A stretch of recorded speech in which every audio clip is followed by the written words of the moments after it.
Hey, I'm David C. Robertson. Welcome in to a very special episode of DC On Screen. So special, in fact, that it's not even an episode of DC On Screen. It's an episode of Breaking the Panel, which is a comic and news show hosted by the Giant Size Team Up Network founder Charles McFall, Paul Klotz, Chris Wisdom, and Brian Ibbott. Charles requested our presence for a roundtable discussion of Batman v Superman, Dawn of Justice, with the hosts of Breaking the Panel and the host of the Marvel Cinematic Universe podcast, Matt Carroll and Jeff Randall. As one might guess, the discussion got a bit heated. I think we defended the flick well, but you be the judge. Let us know how we did, but for now, Breaking the Panel. Hi, this is Mike, producer at large for the Giant Size Team Up Network. This is the Batman v Superman episode of Breaking the Panel. We're going to have some special guests on the show, hosts from other podcasts in the Giant Size Team Up Network, and you gotta know, spoilers are coming hard and fast. So consider this your spoiler warning. These days, the comic book owns pop culture. Literature, movies, television, even music. You'll find it all in the panel of your favorite comic book. Us, we're living the comics life. We're breaking the panel.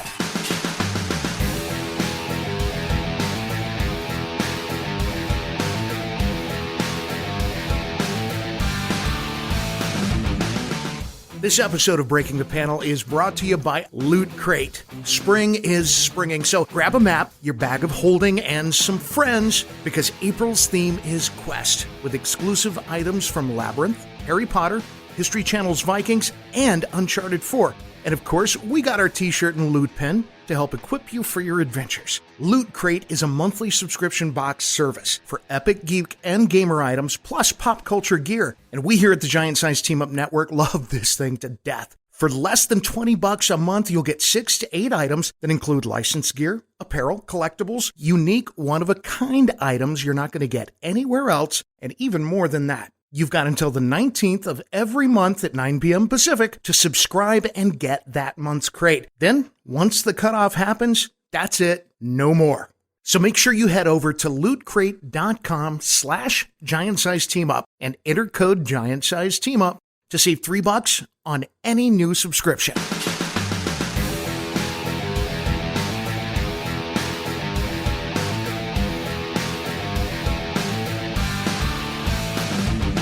Welcome to Breaking the Panel, where we go into the headlines and the news of the comic book world. We're covering everything from the back bins to the big screens. Today we have a special episode. We are going to hit some of the headlines that you know and love us for doing, give you our opinions, but we also have some very special friends on to talk about Batman vs. Superman. Because if you're going to say the letter, at least say all the letters. I'm sorry. That's wrong. That's wrong. No, he is really correct. Not. Batman v Superman. No, Dawn of Justice no. is the actual film title. No, there's a Sir. V and an S, sir. Sir. There's a V and an S, sir. Sir. No, there's not. Hey, choosy moms choose Jeff. I'm driving this car. Shut up. All right. Because I say Jeff instead of Giff, too, so you guys can suck it. The voices you hear, I am Pick Boss McFall. There is Paul Klotz keeping me in check. Yeah, of course. Of course. Chris Wisdom. Nerd girls, I don't deserve you. And then special guest, I'm going to let you fight over who gets to say their names first. But we've got DC On Screen and MCU Cast. Go. You kind of said their name first. I'm a little you didn't let us fight over it. DC Cast MCU On Screen. Go. I'm Matt Carroll. I'm Jeff Randall. We're over on the MCU Cast. So Matt and Jeff, and then we got Jason and David fighting for their right to party as well. Hey guys, how you doing? Fighting for everything these days. Hey guys. so we meet at last on the field of battle. Right. All right, so let's hit these headlines really quick. Klotz, fill us in. Georgia governor says he will veto the controversial religious liberty bill. Yeah, so this is just a follow-up on what we talked about last week on the show, where we discussed Georgia's pending religious liberty bill. We just wanted to update and say the Georgia governor said that he's going to veto it, and says that, he basically said that I'm paraphrasing here, he felt that it was discriminatory and that it was going to negatively impact the state, which was pretty evident by all the companies that basically said they would look elsewhere to do business. Not much else to say about it. So do we want to roll into our next topic? But I just want to touch on being the Georgia boy in the house here. That one, of course, you heard my thoughts on all of that last week where we went in depth about why it was wrong and all this other crap. But I noticed that he didn't make an official announcement until Disney officially said they will pull out of Georgia. They need that Marvel money. Yeah, Disney Marvel. And the Damn NFL. straight they do. So it's Disney, Marvel together, and the NFL. I think there's one other big company that said we'll pull our business. Who cares about the NFL? Oh, Georgia does. The Falcons are a huge deal here. Huge. Do they still watch sports? Not on this podcast, we don't. Jason? I do. I'm sorry. I watch the hell out of sports, damn it. Nerd. Jason's the only man representing. It'll be me. I'm going to be very alone today. Y'all realize that, right? I watched this. I like this film. I like football. I'm done. Give him a wedgie. It's going to take all of us. All right. So, yes, very good news. And, I dare say it was really after Breaking the Panel release that the Georgian governor came out and said that he was not going to support that. Yeah, that was totally the reason why he made that. Dude, the world He said, revolves around me. The faster everybody realizes that. The rock god of podcasting said that I should veto this bill, and so I have. I I believe that's an exact quote. Right? Yep, I'll take it. Deadpool box office news, because we just cannot get enough of the Deadpool. We've got, of course, we know, Batman versus Superman is putting out an R-rated just because of Deadpool. We know that. That's okay. That's fine. Oh, yeah.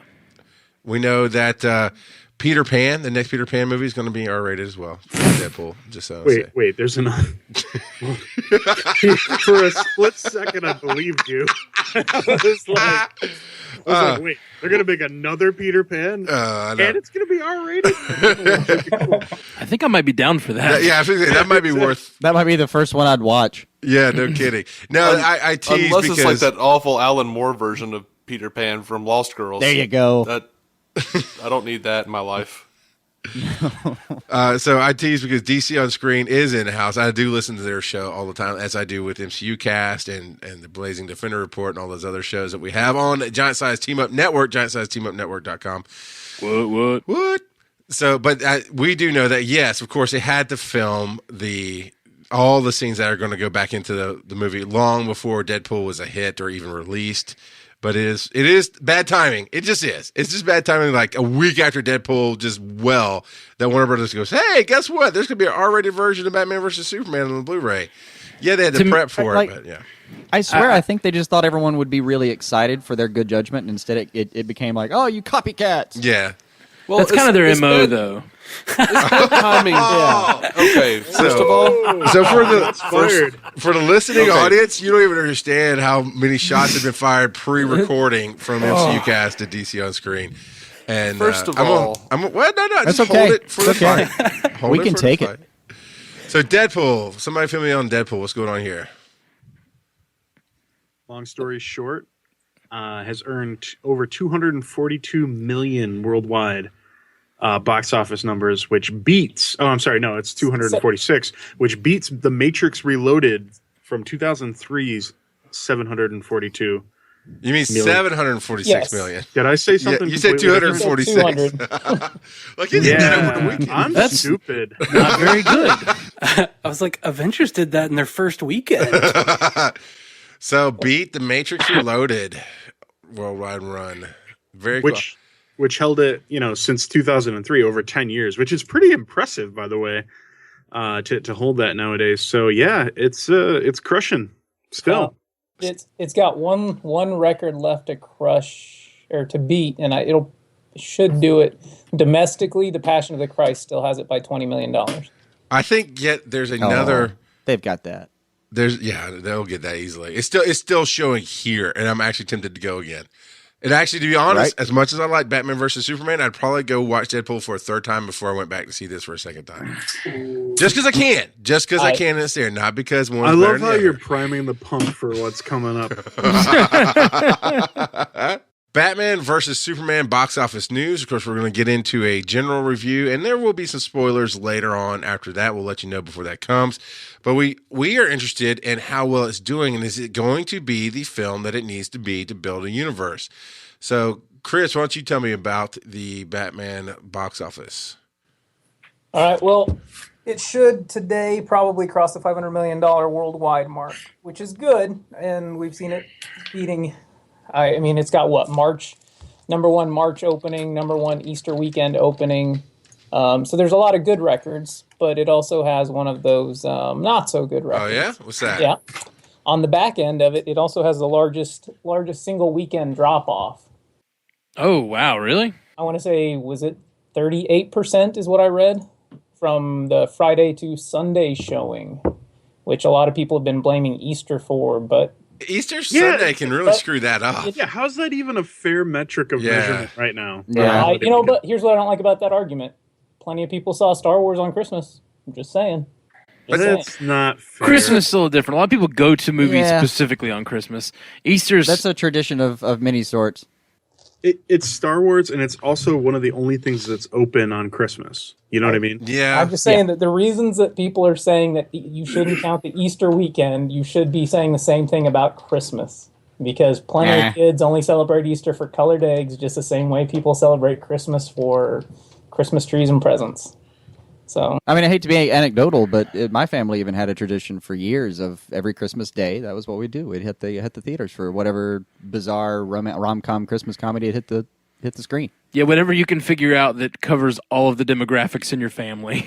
Like, of course. Grandma, what do you want to see? Well, what Grandma doesn't want to see is bat branding. That's what Grandma doesn't want to see. yeah. Hey, how do you know Grandma's not into that? I read her diaries.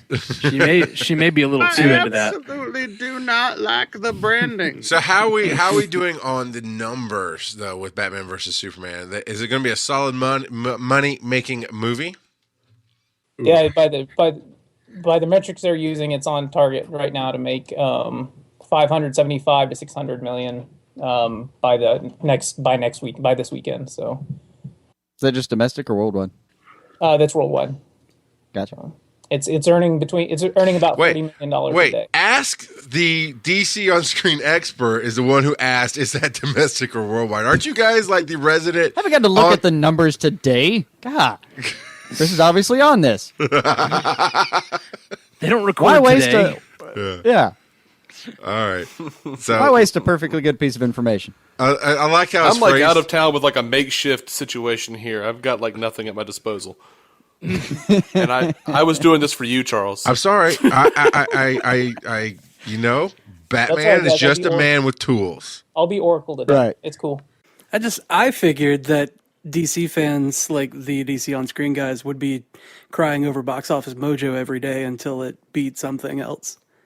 Yeah, it's sad. It's like right now they have they show the box office showdowns, like what it's comparing most to. Right now, it's only comparing most to Iron Man 3.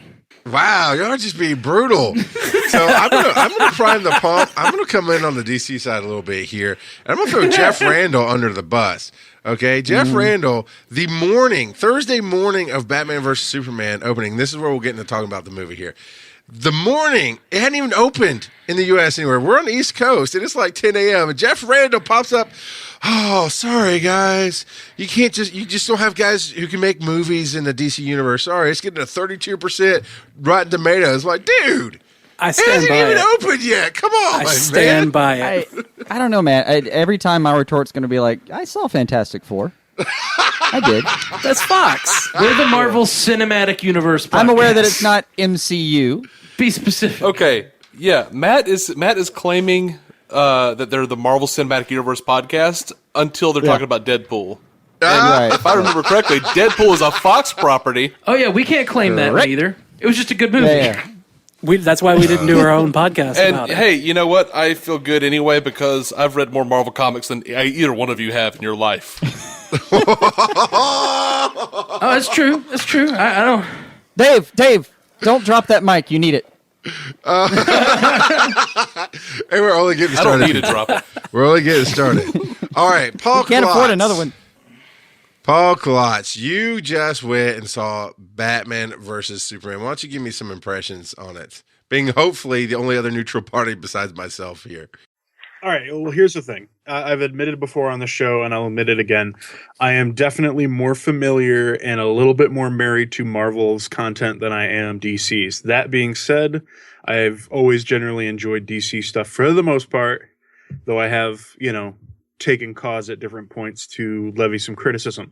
Now, we talked about this last week. We were talking about the Rotten Tomatoes reviews. We were, I got to be honest, I didn't get to see it over the weekend. I saw it last night. So I had to run the gamut of Facebook friends posting their thoughts on it. And I felt like it was a rough battlefield, minds everywhere, people dropping spoilers and people talking about different things. So it was a little tough to go in there completely unfazed by what I had heard. And I came out of it pleasantly surprised. How to put this clearly, I can see where people had opportunity to levy criticism that was fair, but overall I enjoyed the film, I enjoyed the experience, and I really enjoyed some of the parts of the film. As a whole, I could definitely see that it probably could have used a little more polish in a couple of areas that I'm sure we'll get into here briefly. In a little bit, but overall I had a good time, a lot better than I expected. It was not the steaming pile that I had predicted it might have been about 6 months ago. So like I said, pleasantly surprised. Good, glad you're surprised. Did everybody see the Lego Batman trailer at the front of this thing? No, I didn't. Oh, you missed out, because I know every it. theater has different trailers. Every regional areas might have different trailers. But there's a Google it, not right now, we're in the middle of the show, but at some point Google it, because there's a Lego Batman movie coming out in 2017, and it looks like it's done by the exact same people who did the Lego movie, which was fantastic. Will Arnett playing Batman. Will Arnett playing Batman, but the trailer, oh my God, it is true to fans and poking fun at fans all at the same time. It is so much fun. It's you gotta check that out. A little bit of breaking news here. Unless somebody's already covered this before us, and a little bit of late to the table news here. Ben Affleck has confirmed, or actually his talent agent, William Morris Endeavor, the CEO Patrick Whiteshell, has confirmed that the rumors are true that Ben Affleck is penning a Batman movie script currently with Jeff Johns. That's awesome. Yeah, so that's confirmed at this Yay! point. So I personally like Ben Affleck. Rumored for probably 6 to 8 months. I think. I know. Enough rumored that we were pretty sure. Yeah, I didn't know that it was really rumored that he was writing. I knew he was rumored to be directing. I read something earlier today that he had written a Batman script, even though he was only contracted for the Justice League scripts. Well, he's contracted to work on Justice League 1 and 2 as Batman, of course, and then he's co-writing, I guess, with some of that stuff. They're not really confirming all the other stuff in this, what he's doing, but they did confirm that he is writing a Batman film, which would be outside of those 3 contracted films. Does this mean that David S. Goyer is out on the street now? Please. Oh, please. Pray to God. I pray to God. Every time I go to bed, that's what I pray for. Not my soul to keep. It's that Goyer's unemployed. I think we found something that has unified us all here, McFall. Fill me in here. Yes. I will gladly give my tax dollars for David S. Goyer to be on welfare. Yes. All right, Please, so go fill me in away. here, because I don't pay that much. I'm known as a card-carrying filthy casual, and I try to learn from listening to all these shows that you guys do. What exactly has he done, and why do we hate David S. Goyer? He takes pieces of paper and he shits on them and then calls them scripts. Yeah. And then people pay him for it. That sounds oddly accurate. See the Puppet Master movie. See Blade. Wait. Blade He made 2, Blade? Trinity. Man of Steel. What? What's wrong with Man of He Steel? has some issues. He's not good. Literally everything. To be clear. I mean, he made To be clear, this is a man who decided that it would be better to make Martian Manhunter some sort of strange alien creature from a petri dish that man created. Like, he's... no. He has no place in this world. Out with him. Charles, as a filthy casual, Man of Steel should probably appeal to you as a filthy casual comic book fan and an avid moviegoer. If you just, and I've said it before, and the DC guys will get it, I have to look at it like an Elseworlds story to get any kind of enjoyment out of that movie. And I'm almost that way for Batman versus Superman. You have to separate it from everything you've ever known about these characters in the comic books, other than their names. I have to say I that about disagree with that. the new X-Men line. But, well, It's DC. Every tale is an Elseworlds tale. There is no canon now.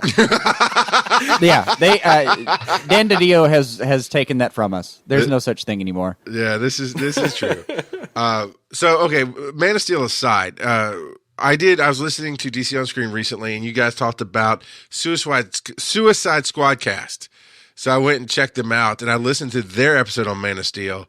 And I got to tell you, man, they give a new light to that movie. They really do. They really love it, and they're deep comic book fans. So I suggest if you have an issue with Man of Steel, go listen to them. And if you still have an issue, that's fine. You do. But we're not talking about Man of Steel right now. We're not talking about Man of Steel. We're talking about Goyer. Okay, I'm going to run through the list here because I pulled it up while you guys were discussing this. Me too. The Puppet Masters. Yeah. The Crow City of Angels. Dark City. Oh. I like Dark City. Blade. Blade 2. Blade Trinity. Screw you guys. I like all the Blades. Batman Begins. Oh, no, that Jumper. sucked. He executive produced on Ghost Rider, but he did not write. He was writer for Even Jumper. being attached to that movie is unforgivable. Jumper is enough to send him off world. Oh, yeah. Okay. Jumper was bad. I'll give you The that Dark Knight. Ghost Rider Spirit of Vengeance, which he not only wrote, but he also executive produced on. The Dark Knight Rises that he wrote. Man of Steel. And for that, Crucible. Yeah, Dark Knight Rises, he's out forever. Never let him write a thing. There's nothing salvageable happened there. So basically, now, I've said it before, and I'll say it again. I think Blade 2 was a good film. I enjoyed it. However, I understand some of people's issue with some of the writing on it and stuff like that. So basically, if you just look through this list, there are successful and largely considered to be good movies that he's been part of. But then he's also been part of such devastating travesties that it's really hard to determine the quality of his back catalog here based on name alone. You know what I mean? One of my big issues with why I hate him is because the things he says are, I don't care for a lot of his writing, and a lot of his projects kind of get warped out of where they started from. But then he says things at cons and on social media, and I just want him to die. So yeah, so You're in the right support group for that. Much like Frank Miller, who I respect for his body of work, some of the things he's produced are incredible. He also says things on social media and at cons that I detest. So I kind of just wish both of them would stop working altogether. And so that's my feeling on it. But yeah, I mean, he's been involved in some really good projects, and he's been involved in some pretty devastating losses. So it's hard to say. Okay. So going in, I got to tell you, with all the stuff that we do with the network and all the stuff we do with the shows and listening, now I specifically at that moment refused to listen to the DC on Screen cast about Batman vs. Superman because I'd had enough of little bits of spoilers, or not spoilers as much as just what might happen or what is going on and what we know will happen in the movie, that it was hard because I'm an old school Batman fan, and I was diehard on Batman doesn't murder people. Killing and murder is different, but I confused the two at one point. It's well, Batman doesn't kill. Well, that's not true. I mean, he blows crap up all the time. He runs stuff over all the time. Somebody's getting killed in the mess that he makes. Okay, it's stupid. Unless you go with the G.I. Joe principle. Let's go with the G.I. Joe principle where thousands of shots are fired and nobody gets hurt at all, unless there's a twisted ankle. And there was an episode where there's a twisted ankle. I remember that stupid episode. So people get hurt and people will die. And why wouldn't Batman use a gun? No, he doesn't carry pistols like a cowboy. But if something's there, like when we'll get into it later, but he grabs something, gun later, and blah, blah, blah. At no point is he going through like the Punisher and just murdering people. So I was worried about that. I was worried about the bat branding, and I was worried about, I forget what it is, the dream sequences. Going, what? That sounds weird. They opened this movie up with it takes a split second for the voiceover to catch up because it's him running through the woods and falls into the cave, which you saw coming. And then the bats surround him and lift him up. And my wife instantly turns to me and goes, "What the F, man?" was like, I don't know. We might have to walk out. Wingardium Leviosa. Yeah, and then it takes, I was really scared when I saw that for a second. Right. 'Cause Yeah, me I too. was looking under me to see if there was a shark over which I was passing, and we were like 2.5 minutes into the film. I didn't know. Yeah, I was scared. Yeah, and I'm sitting there like in between my girlfriend and Jason, and my girlfriend looks at me and goes, "What?" And Jason's like looking at me going, "What's happening?" And I'm like, "Guys, calm down. It's okay." He literally had to shush us in the theater. Yeah, I'm like, "Okay, guys." what, Chris? The shark got jumped when these filmmakers decided that their audience was stupid enough that they needed to once again have the origin story explained to them. Right. I think it was fine. I think they did it. I'll fine give him with this. that. That's the fastest I think it I've ever needed to seen be that there. origin story kind of wrapped up. Yeah, 2 minutes. I mean, it's 2 minutes. It was fine. And the trick with the pearls was a new and I believe good introduction. The only reason for that scene was for one callback to hang a lantern on at the end of the movie. Well, not even the end of the movie, but in the last. Which I think was important. I think that scene was important. If they're going to use that, which we don't want to spoil, but that callback, that was important to establish. And I'd rather them show the scene, and they did it in such a truncated manner. You don't need the scene in the mausoleum later when you see the names. Well, I think that's going to lead to something else. I think the movie is so long you do need that. You do need You that kinda, extra reminder in the middle. It's a touchstone at that point, right? Yeah. Like you have you to come need back pit to stops it, just and- remind you. So for you gentle listeners at home who may not have seen this yet, he's not they didn't change Batman into some supernatural magician. The voiceover kicks in and like a second later it says, "In the dream, I always go to the light." It's like, oh, thank God it's a goddamn dream. Right. All right. Awesome. I was Giant I was sigh of on relief. my way out of my seat before he said in the dream. I'm sitting there going, there's no way. There's no way this didn't leak out. There's no way. So I really feel it's important that we applaud Snyder for that decision because that is the ultimate troll, right? Yes. Truth. You know that he was sitting in the writer's room and he's like, all right, we're going to open the film. Bruce is going to run away, during the procession. He's going to fall into the cave. The bats are going to come out, and then he's going to levitate like a motherfucking sorcerer. Nice. And then people are going to freak out, and then we're going to be like, oh, it's a dream. And just instantly everybody in the writer's room just stands up and starts clapping like, ultimate troll, yes! Yes. Yes. Now, let's At least he say- falls in the cave. At least he falls in the cave after his parents are dead. So the comedian can't come up to him and be like, "Why do we fall, Bruce?" Yeah,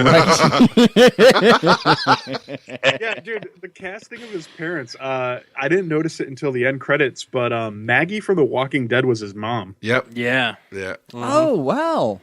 What? I hadn't seen her in years. Yeah, my Forgot about girlfriend her. noticed that, and I was like, oh, yeah. And Dad is going to be on Walking Dead next season. Filmed it, yeah. Yep. I forget his actor's Nice. name, but yeah. And my wife, Comedian. again, my Jeffrey wife Dean sees Morgan, him. Is that right? We loved him on Supernatural the first 2 seasons. I think he was there, and my wife sees him was like, "Oh man, why does he always get killed in things? We never see a movie where he lives. He always dies in every movie we see him in. In a lot of Snyder films in particular, he dies in like the opening scene, right? Not in everything, but in this one, yeah. And then a lot of movies he's in, he dies very early on. But no, he's no Sean Bean. You're right about that, Klotz. So okay, going on into the movie. It carries on. I thought it did well. What are some of the non-spoilerly highlights for MCU cast? Crickets, right? Crickets? Well, highlights as in things we like. It's good stuff. Can you not bring yourself to say good stuff about DC? That's Come so on, man. hard. Batman. I'll say Batman. Batman was a huge was highlight. good. Wonder Every- Woman, shining star. Wonder Woman was fine. I thought Wonder Woman was fine. Batman, everything he's in, I liked every Batman moment. But there was this other half of the movie that really weighed down all the Batman parts. Which Man, a lot of you guys really can't stand his take on Superman, can you? He was a dick. He was just a bully the whole time. I just did not care about, and it's hard not to spoil here, but the entire plot, the entire Superman story that we're dealing with was basically, and it's in the trailer, so I'm not spoiling anything here. But it's It's the whole Superman false god. Is he good? Is he bad? How should Earthlings deal with this alien? That storyline went nowhere, and it was like the first hour of the movie. That was like the main thing that was happening, and then I felt like it went absolutely nowhere. It doesn't even relate to the final fight at all. Well, no, it's not supposed to relate to the final fight. Here's the thing about this movie for me overall. It is very deep in the comics. It has variations, but it's very deep in the mental canon, right?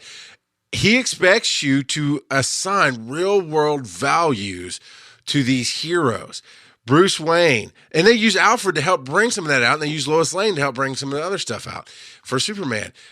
When he's branding the people, and we all go, Batman doesn't do that. And then Alfred's exposition on it, where he's like, the rage, you saw this stuff happen and the rage builds up and that's where it starts. And then it turns you cruel. And that was where you go, yeah, this is a whole 9/11 moment for that universe. And Bruce Wayne, who has lost his family, he makes everybody who works for him his family. That's that Bruce Wayne in this movie universe right here. Everybody who works for him is his family. And he sees these people die in this horribly tragic event, and he sees who's responsible one way or the other, right? Either because they're here because of Superman or Superman did it.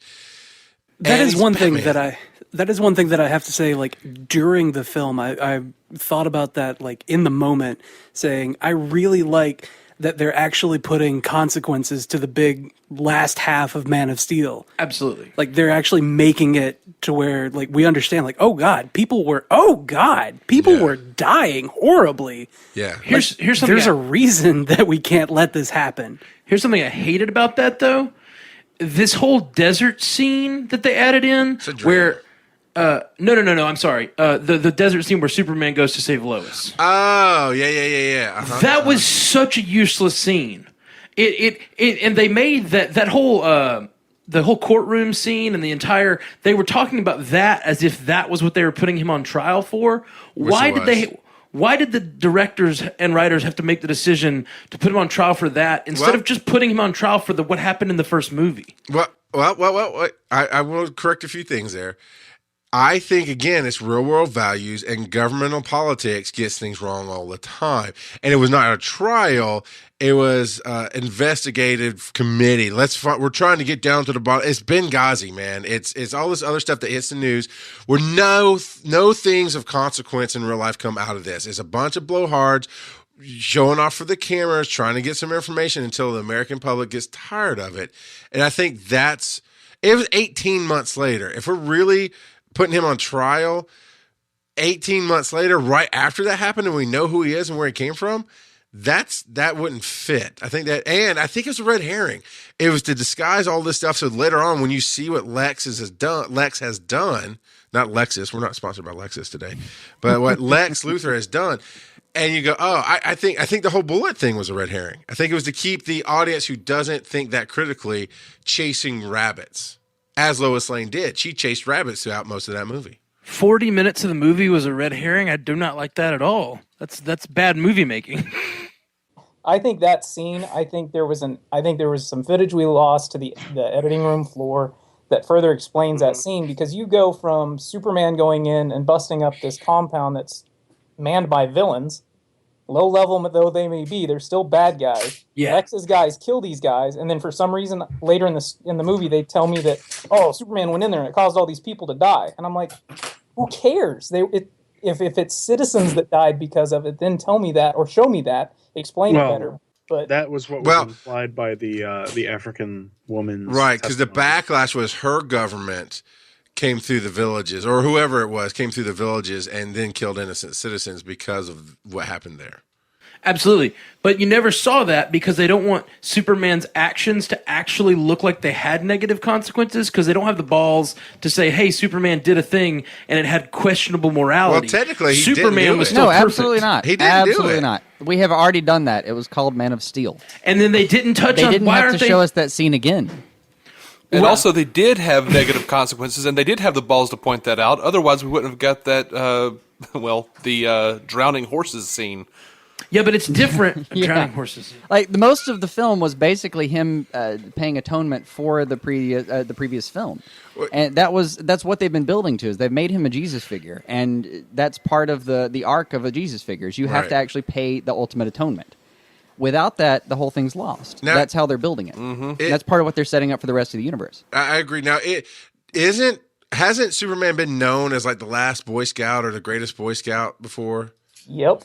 The Big Blue Boy Scout. And that's the problem. And I think that's some of what they brought out in this movie is when I think it actually might have been a line from Batman about when you stand on ideals, you don't see what's really going on. And he didn't, like, in a lot of iterations, some of the ones that have the shallowest possible values, he comes in and he's immediately this wonderful man. Well, this, like, the thing I like about this canon, he's learning how to be that man. And that's an interesting process to watch.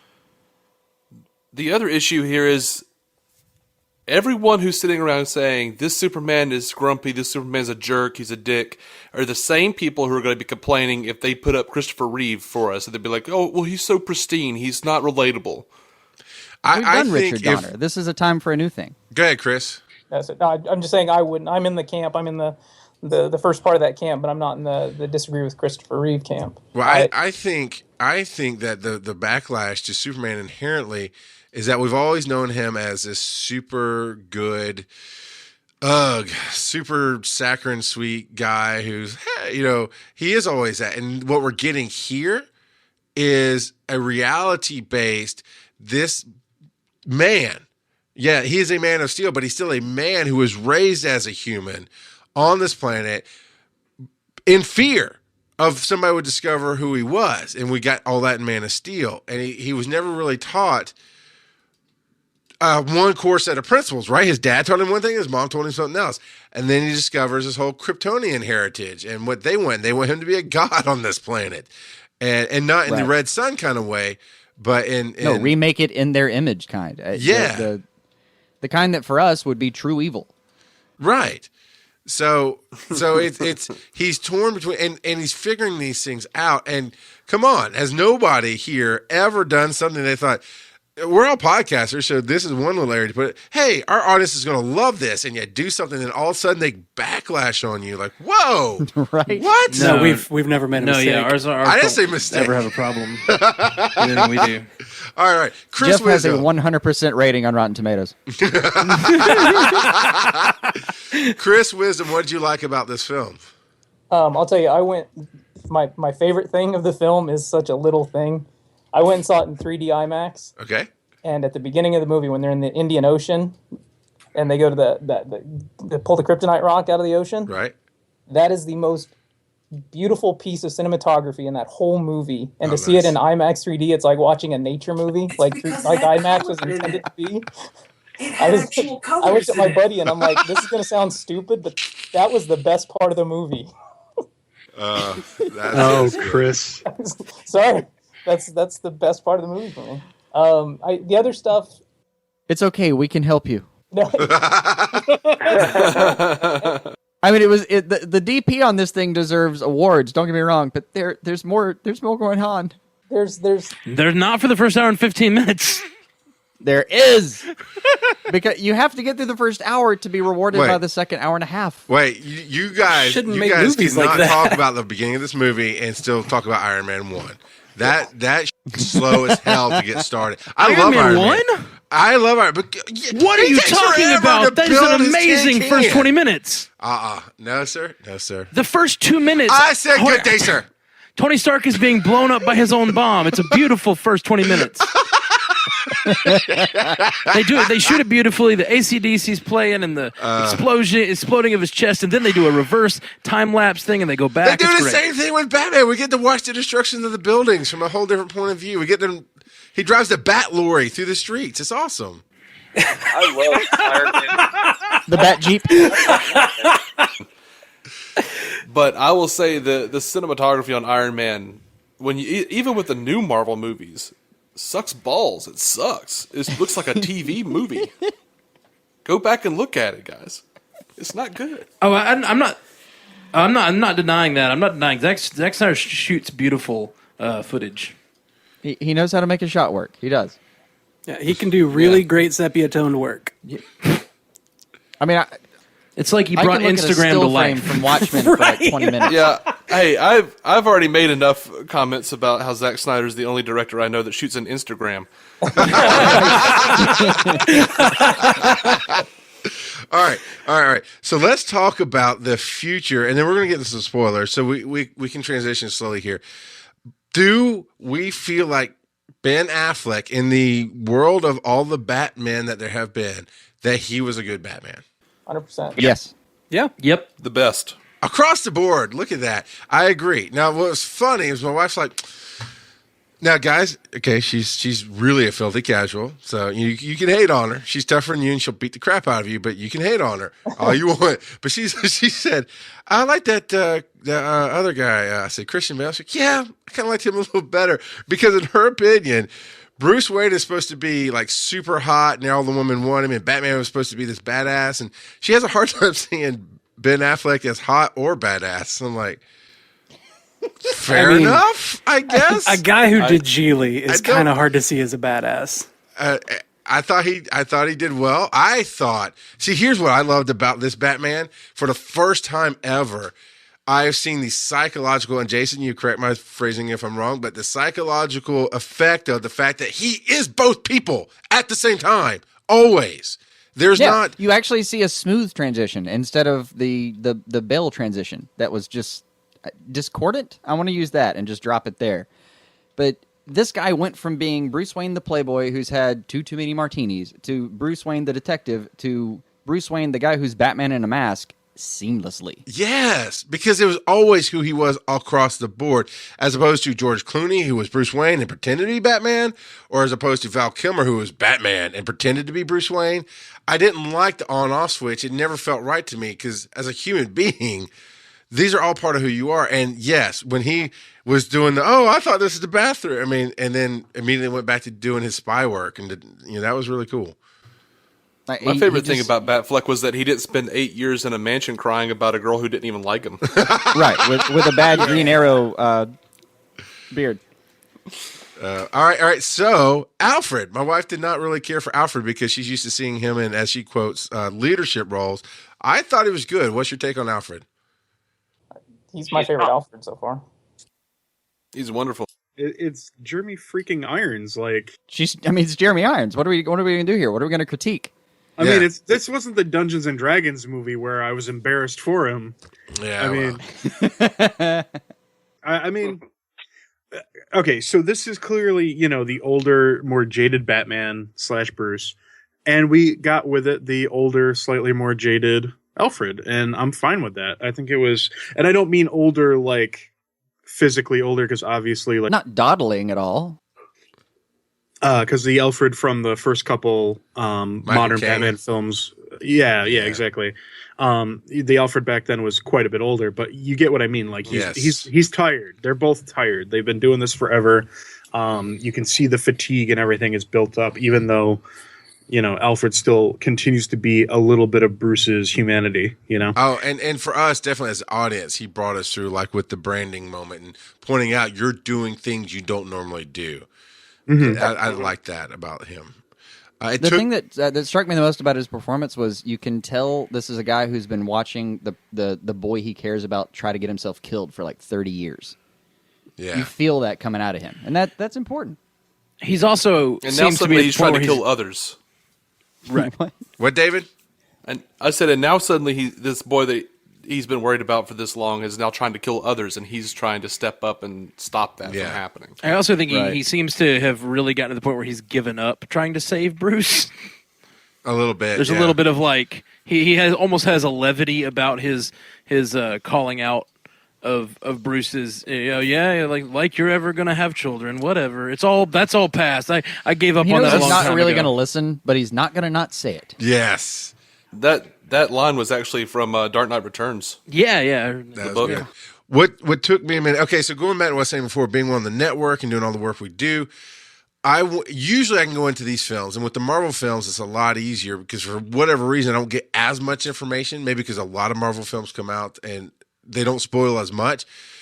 Or maybe because it hadn't had such a long history that Batman has had of good and bad stuff happening both in TV, movie, and games, for him. It took me a minute to get to fandom, going, okay, let me just watch this movie and enjoy it instead of going, oh, where's this going to happen? Where's that going to happen? But with Alfred, it took me a minute to adjust to him because in the comics, he is that guy who's working on the Batplane and working on the car and fixing the suits.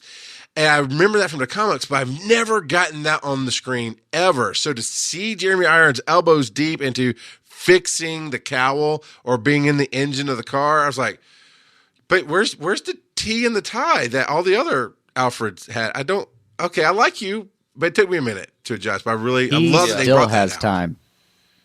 I dug that, man. Yeah, I definitely. I get the feeling that the house upstairs is like wherever his quarters are that he's in charge of. I get the feeling they're still pristine, and he still manages to get all this done.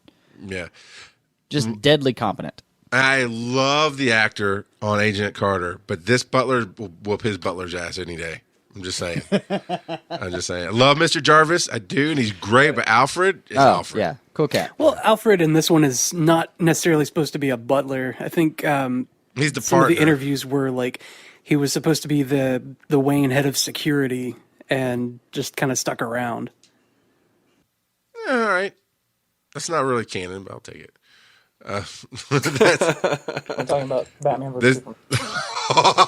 Well, hey, no, that's a real thing though. It's an Elseworld tale. You can't compare it to DC number blah blah blah. You can't do that. It won't work. Right. And in most of the canons now, I think Alfred was a secret agent at some point. So when your butler is a secret agent, well, hell, why can't he be head of security? Yeah. Yeah. Yeah. Yeah. Yeah. I mean, Paul Dini started that, I think, back in TAS time. One of the many wonderful editions of that man. I will definitely take it. Right. So, of course, does anybody like anything about Superman besides myself and the portrayal of it? What's the context of that? What's the... Well, we're talking about Affleck. It's Henry Cavill, his portrayal of Superman. Obviously, Chris Wisdom does not like it. MCU cast does not like it. I like Cavill. I like him. I've got no problems with the acting. Yeah, I don't have any problem with the acting either. What about the portrayal? Okay, with the portrayal, this Superman. You guys don't like this Superman. My piece on the Superman is, and it goes back to the related to the first movie. What I've always believed Superman to be.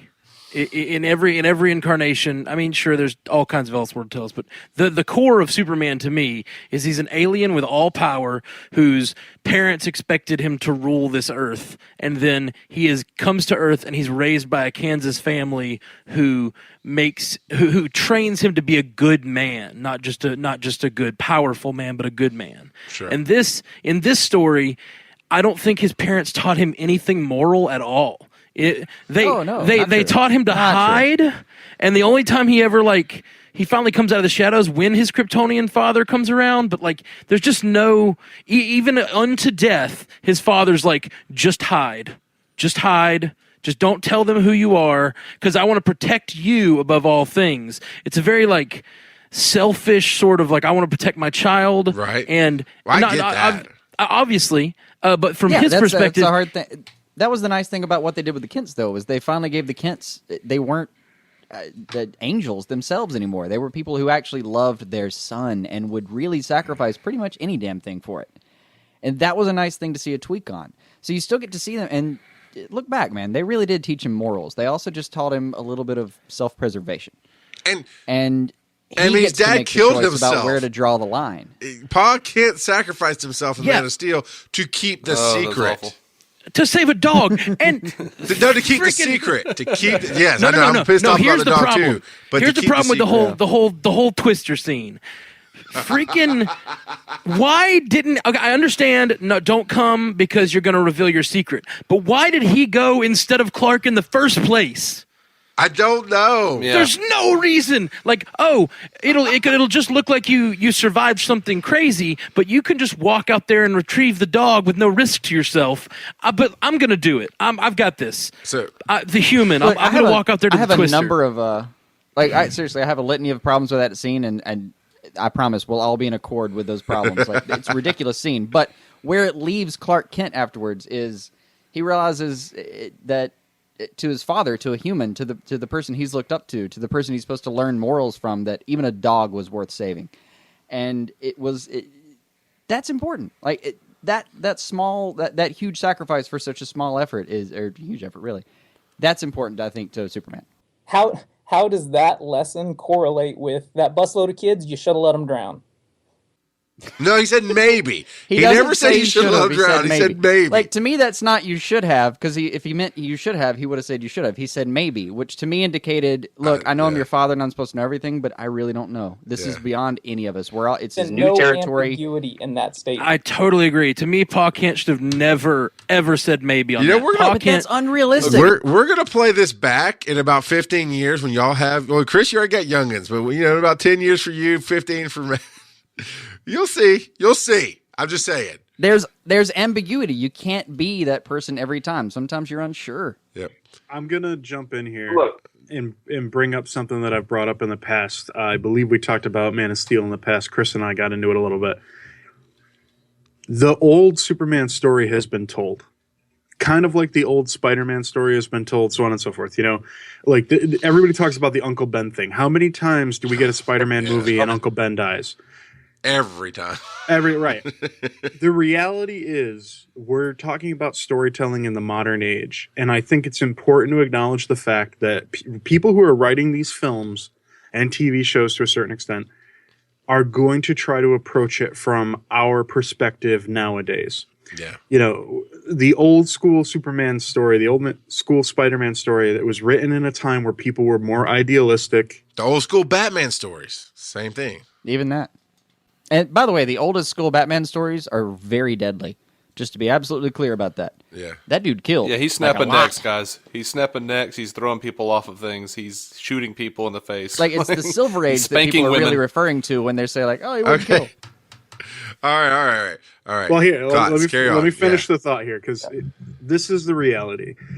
The world that we live in today, in 2016, is very different than the world of the 30s, the 40s, the 50s, and so on. We are so much more aware of, what human beings are capable of, what, the realities of day-to-day life. Like, horrible stuff happens every day. And because we're so connected, we are confronted with that on a regular basis. And I think it's really naive to think that that wouldn't be addressed through this medium of superhero films.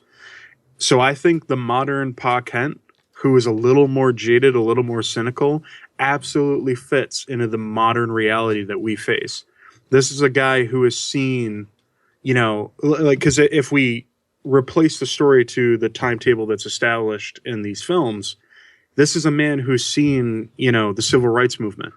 And this is a man who's seen, the post-Vietnam and Vietnam era attitudes in this country and across the world. Feasibly, this is the post-terrorism world as well.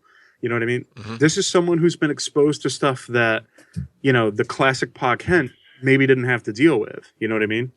Though you could make the argument that the classic Pa Kent probably served in World War II, so on and so forth. But, like, the point is, it's not quite the same as it was in the way back. You know what I mean?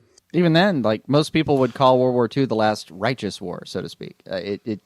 Things got real muddy in the last half of that century.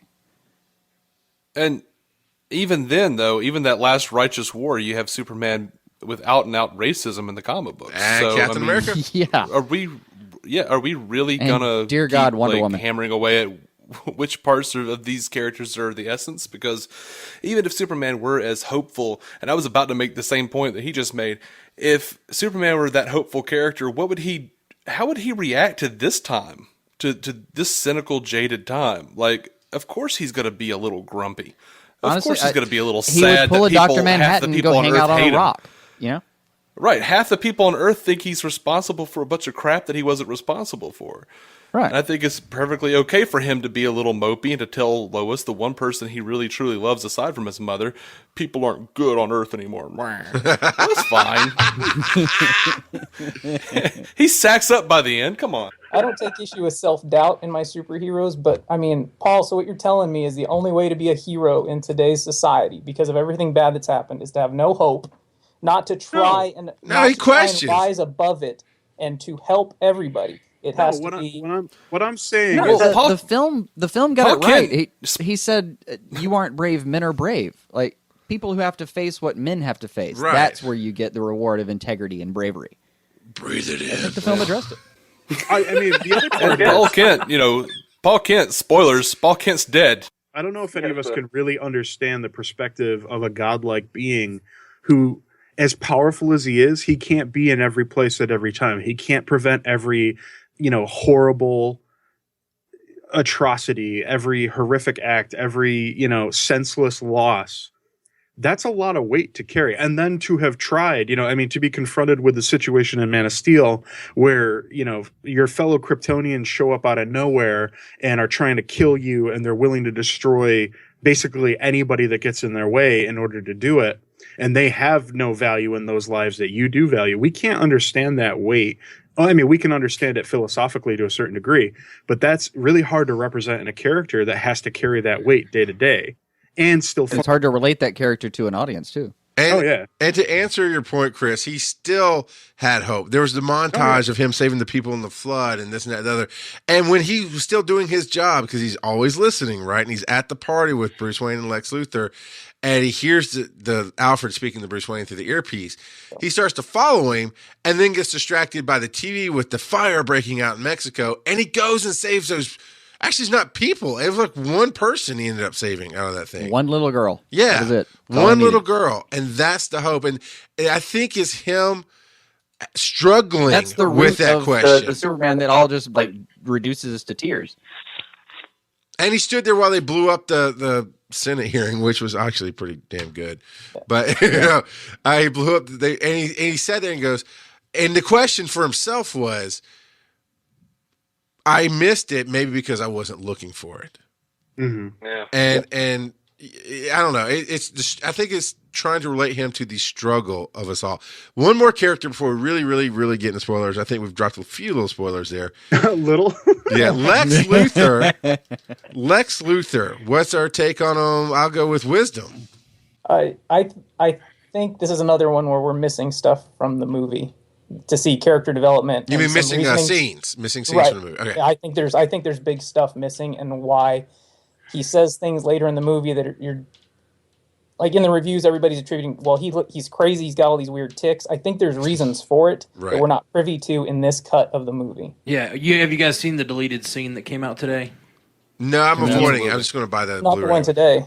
It's going around on YouTube. There's a deleted scene, and I actually haven't watched it. I actually have pulled up on my computer because I forgot to watch it when I came home.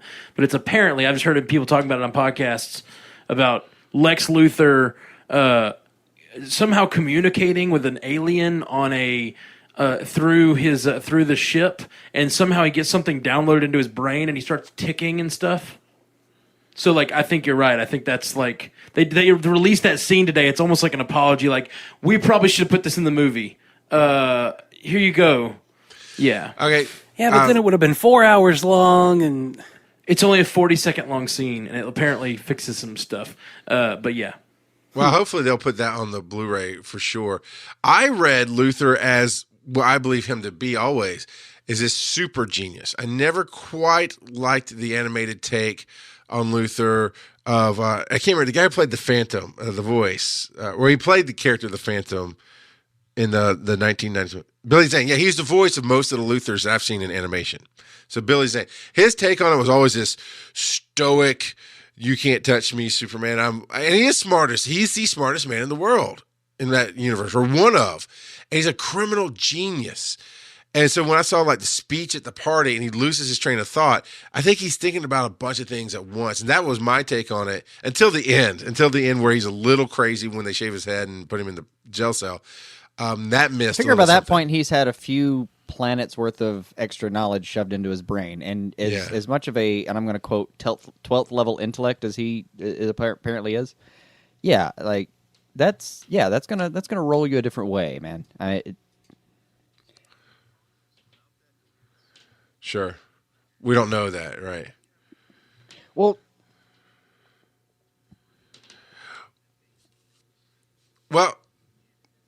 I got enough of that like knowing his IQ, his capacity for learning, because he's up there with Mr. Terrific as far as that's almost his superpower, his ability to learn. Like, just seeing him say, there's a scene in the movie where he just says, "Teach me," and he's talking to the ship. And that was enough for me. That's all I needed. I can predict the rest of it from there. Well, the other little things too was you see him playing this master chess game in his head when he's talking to the senator, from Kentucky, and you see him pull, and you see when she basically tells him about the Granny's peach tea, and it won't trick a fly on me. I mean, his demeanor changed. He doesn't like being told no. And then later on, when I think he's talking to Lois on top of the building. And he let slip about his father. Because earlier he was talking about his father came from the internment camp and blah, blah, blah. And like this good stuff about his dad. But then later he let slip about being beaten by his dad. His daddy whooped some ass. Yeah. So it's like that to me, again, was another human layer in this movie of, oh, you put these pieces together, you're going to have somebody who's broken. And yet he's smarter than everybody else he's ever around. Honestly, like, everyone here watches Doctor Who, right? Or pretty much. At least the overwhelming majority. Mm-hmm. We have a quorum. Yes. He reminded me of the Master. Yes, we can vote on. He honestly reminded me of the Master, like, in a way, because he's got this background that's it's pathological. It's absolutely not. If you could pick a version, if you could pick a genius and point him in a direction, this guy went the other way. But it's still that, like, interrupted thought that I like that part. So that part played to me just fine. Yeah. Now he was like porcelain wasting away in his own skin, uncomfortable. Yes. Like, just falling apart. I thought he was pretty amazing. Yeah, even during that speech. I've never seen that version of train Luther. Of thought, wonderful. And like what Dave was just saying there, that's a new portrayal of Luthor. We've never seen that version. True. Really. We've seen the genius, we've seen the huckster, obviously. Yeah. Not this thing. Much prefer it to the Gene Hackman, Kevin Spacey Midwestern huckster version. Right. Like, are you going to sell me some snake oil, or are you going to try to kill Superman? Come on, man. Kevin Spacey would have been amazing if Singer hadn't told him, "Hey, do Hackman." Right. What I haven't seen yet is a Luthor who it could be elected president, and that's one of the big storylines in that Superman universe. Is when Luthor becomes president, it changes the ball game between him and Superman. And it's apparently you haven't seen House of Cards. That's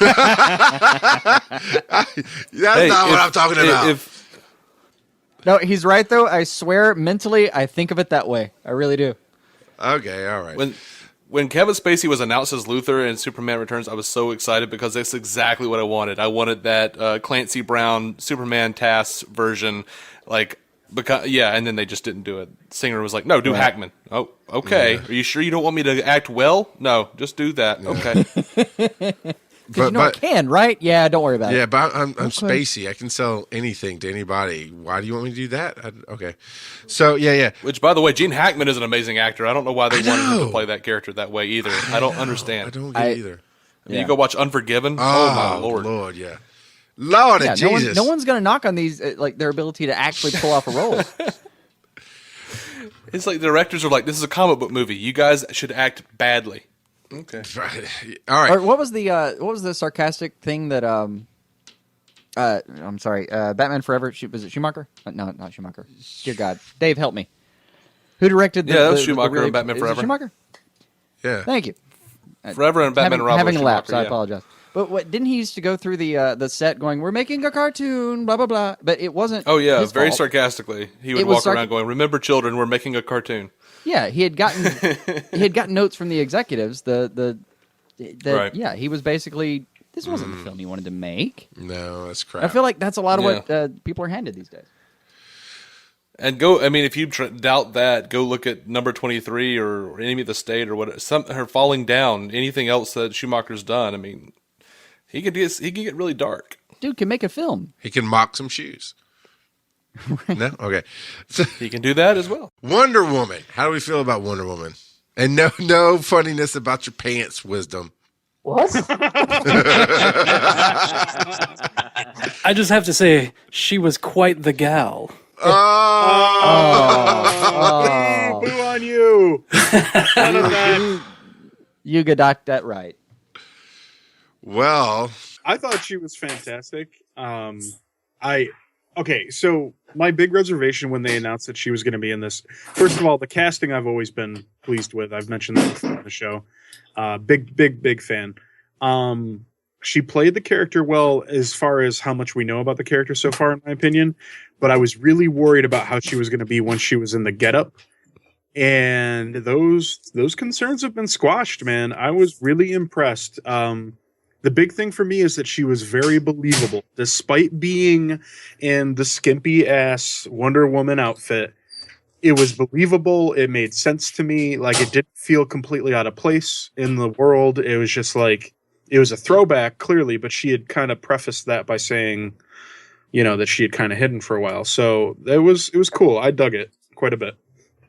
And her powers, by the way, like the visual effects and the way they demonstrated her powers, that was like a crash course on what Wonder Woman does and why she's awesome. And I thought that was great. Yeah, I love that Batman's barely touching Doomsday, and she's there cutting his Achilles and doing all that. I was like, damn, girl, get it. Right, did anybody else kind of squeal just a little bit when you saw the lasso? Yes. Yep. Absolutely. Oh, as soon as the Doomsday, truth shall set you free. Doomsday had that wrapped around him, I was like, "Tell the truth." Right. Oh, I did. I thought. I was worried again. I didn't go look up who Gal is. It Godot? How'd y'all figure it? DC, y'all? How'd y'all figure out how to say it? It is Godot. Godot. Okay. We did too until she went on an interview and said nope. Yeah, she was on Kimmel, right? Yeah, that's why. Well, I'm just going off of this awesome show called DC on the Screen that I get all my news from DC on. Oh, So, I don't know those cats. That's a fine and wise choice you made there, Charles.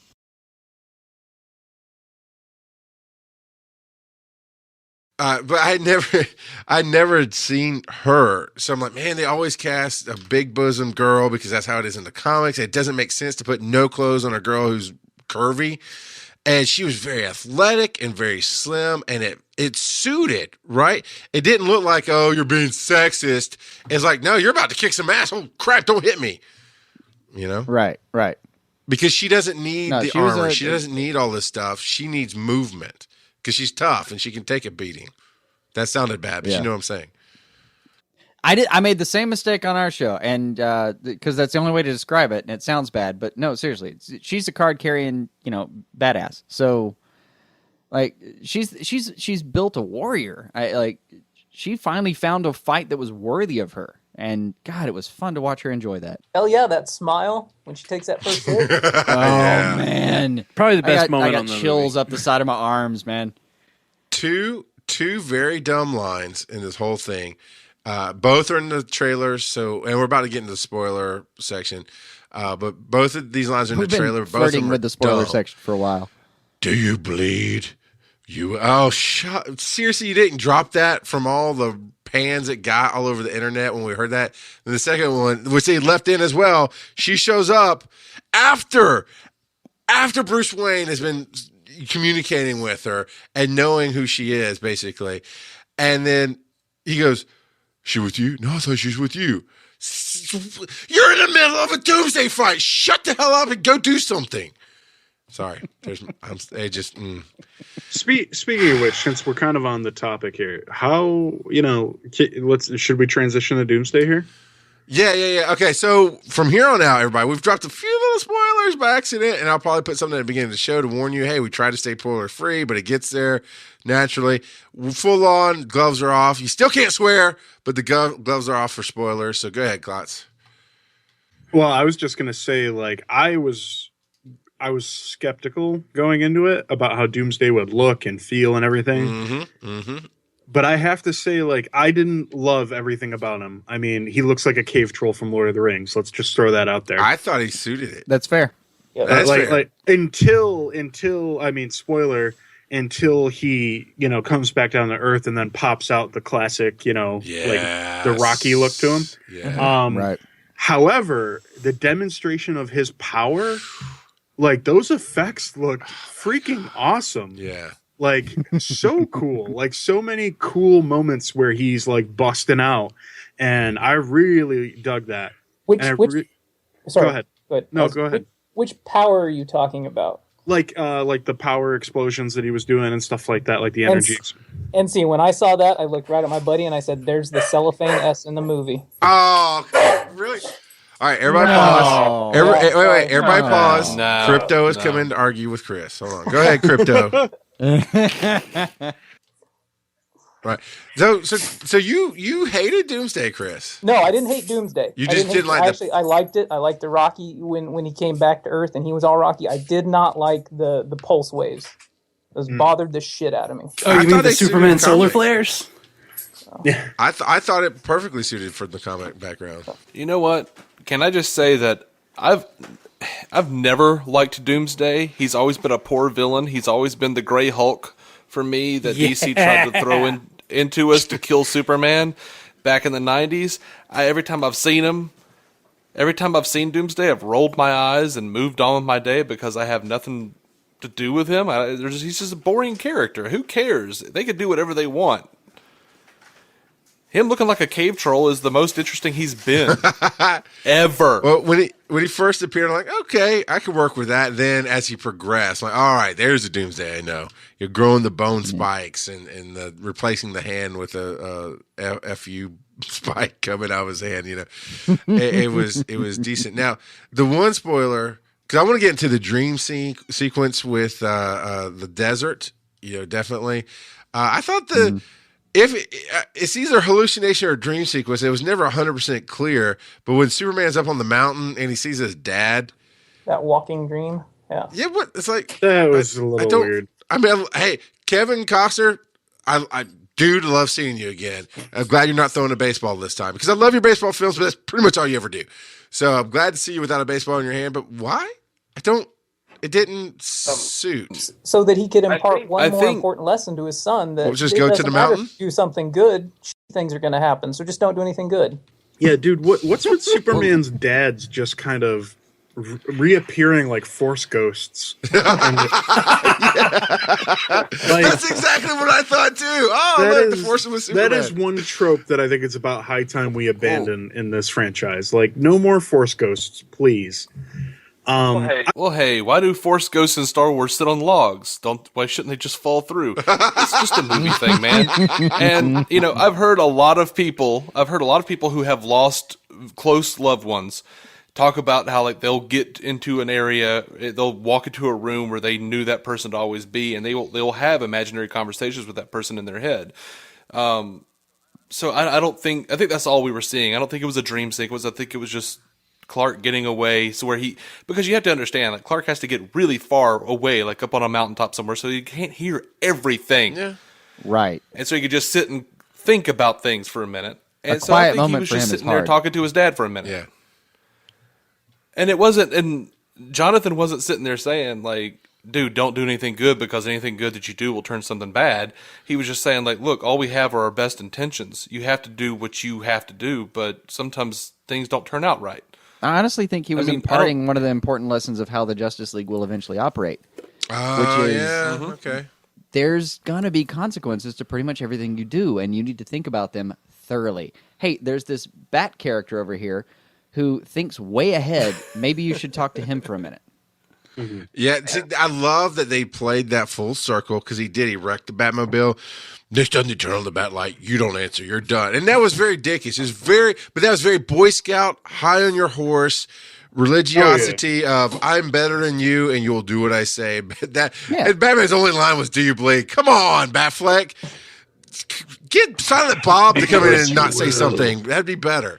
I liked the "Do you bleed" line. Did you really? Yeah, I do. I did too. I do. I like the "Do you bleed?" It's because he follows it with "You will." You will.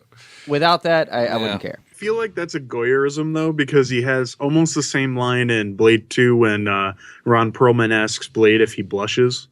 And I'm like, I was just like, when he said that, I was like, all right, really? Come on, Goyer. Stop making me dislike that line. It was one of the three things I liked about this movie. You have introduced an entirely you do this normal human thing? Here's the rewrite. Here's the rewrite. You crash the car. Superman's just standing there, tells him not to go out again. Did you pop a boner? Because I did. I'm just saying. You can show that out So the desert. Did everybody understand the importance of the desert dream? Because that, to me, was a pivotal moment in this movie. Yes. Well, for a split It second wasn't. there, It wasn't though. I really felt like Frank Miller Holy Terror came in all of a sudden there, because that's like pretty much what he had originally envisioned Holy Terror to be before it stopped being a Batman book. Because we've talked about it a little bit. The racist, yeah. Yeah, it's the anti-terrorist kind of thing, but it like DC was like, dude, we can't do this as a Batman title. You can do the book, but you can't do it as a Batman title. So I really was, for a second there, I was like, wow, like really, they're going there. I dig like what they're getting at. I mean, McFall, do you want to continue on? Oh yeah, let's spoil the shit out of this thing. Because obviously, like there were a bunch of like little things that were all hinting at the Injustice storyline from the video game being brought in, as particularly Flash's dream scene. That was not the Bruce. I don't think that was a dream. I think that's an actual. It's implied that it's a dream in the context of this film, and I think in future films we'll realize that it was probably a crossing over in the multiverse. But right now, as far as we know, the canon is that Bruce was dreaming. So don't mess with that flow, McFall. I thought we established this DC. We don't have canon anymore. It wasn't even implied. I think. I mean, it would have been implied other than the fact that we had a Barry Allen coming through a portal yelling at him. But that's your post credit stinger.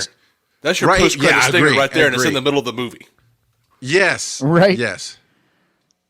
And it is definitively ambiguous.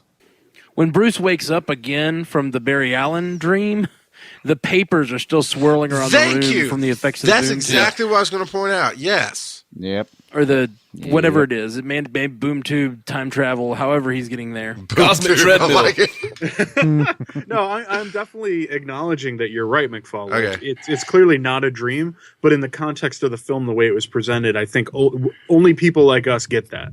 Yeah. Your layman is not going to walk in and be like, "Oh, that's not a dream. That's like totally crossing over in the multiverse." Yeah, that moment, I had actually, in the whole movie, I didn't explain the desert dream, which I won't get back into, but I didn't explain anything to my wife other than when that happened, it's so out of place for averages, for regular human beings who are not us, that Linda was like, that's the Flash. He's actually crossing either through a universe or through time. Shut up and listen.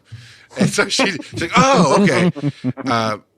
Listen to arguably the hardest lines to listen to in the entire movie because they were garbled so badly. Yes, so badly. Best line, though. They were rough. Am I too soon? I'm too soon. And doom, Yeah. gone. It was actually funny in the middle of all that, right? Yeah. He was actually more understandable than Tom Hardy's Bane, which was a nice touch. Damn straight he was. I liked Bane. Come on, man. Yeah, Barry Allen was the most lighthearted thing in this movie going, am I too soon? Yeah, I'm too soon. Yeah. That was like the funniest thing in this movie, and that's I am looking forward to a Flash movie. I think the funniest thing in the movie was when Jimmy Olsen got shot in the head. That was fun. Yeah, that was pretty nuts. It's his fault for bringing a film camera in a digital world. Right? Right. Right. But technically, I didn't see a name tag. So if there's a name tag that I missed, I could be wrong. They never called him Jimmy or Olsen or anything. It's They credited. eventually confirmed it. No, why would? And it's in the deleted do scenes. that? It's in the deleted scenes. Yeah. I feel like that's like be in the R-rated Zack movie. Snyder's similar to JJ talking about killing off Jar Jar. He's like, I don't want a little plucky kid running around with Superman. I'm going to just kill him off. You know, No, Snyder came out and actually described this. What now? No, Snyder actually came out and has already talked about the killing off Jimmy Olsen. He did. He said he was. essentially said, "Look, we have a lot on our plate, and Jimmy Olsen is not going to fit there. Sorry, guys." Well, all right. They said that this will be something They fun have to do a with lot him. they're going to deal with. They don't want to be dealing with like Superman having a sidekick. So it's cute to play with him, but that was as far as they wanted to go. I have suspected it was our nemesis Diane Nelson saying, "Look, we got him over in Supergirl. You can't have him." Right. Yeah. Diane. All right, so this whole dream sequence, there was part of the cinematography that really captured me, and then knowing, I don't remember the official name of the demon type bugs. Parademons. Parademon. Parademons? Yes, All right. parademons. I do know who they come from, which if I could be wrong, but I'm pretty 90% sure I know they come from Darkseid, right? No, Jack Kirby. Wait, no, you're good.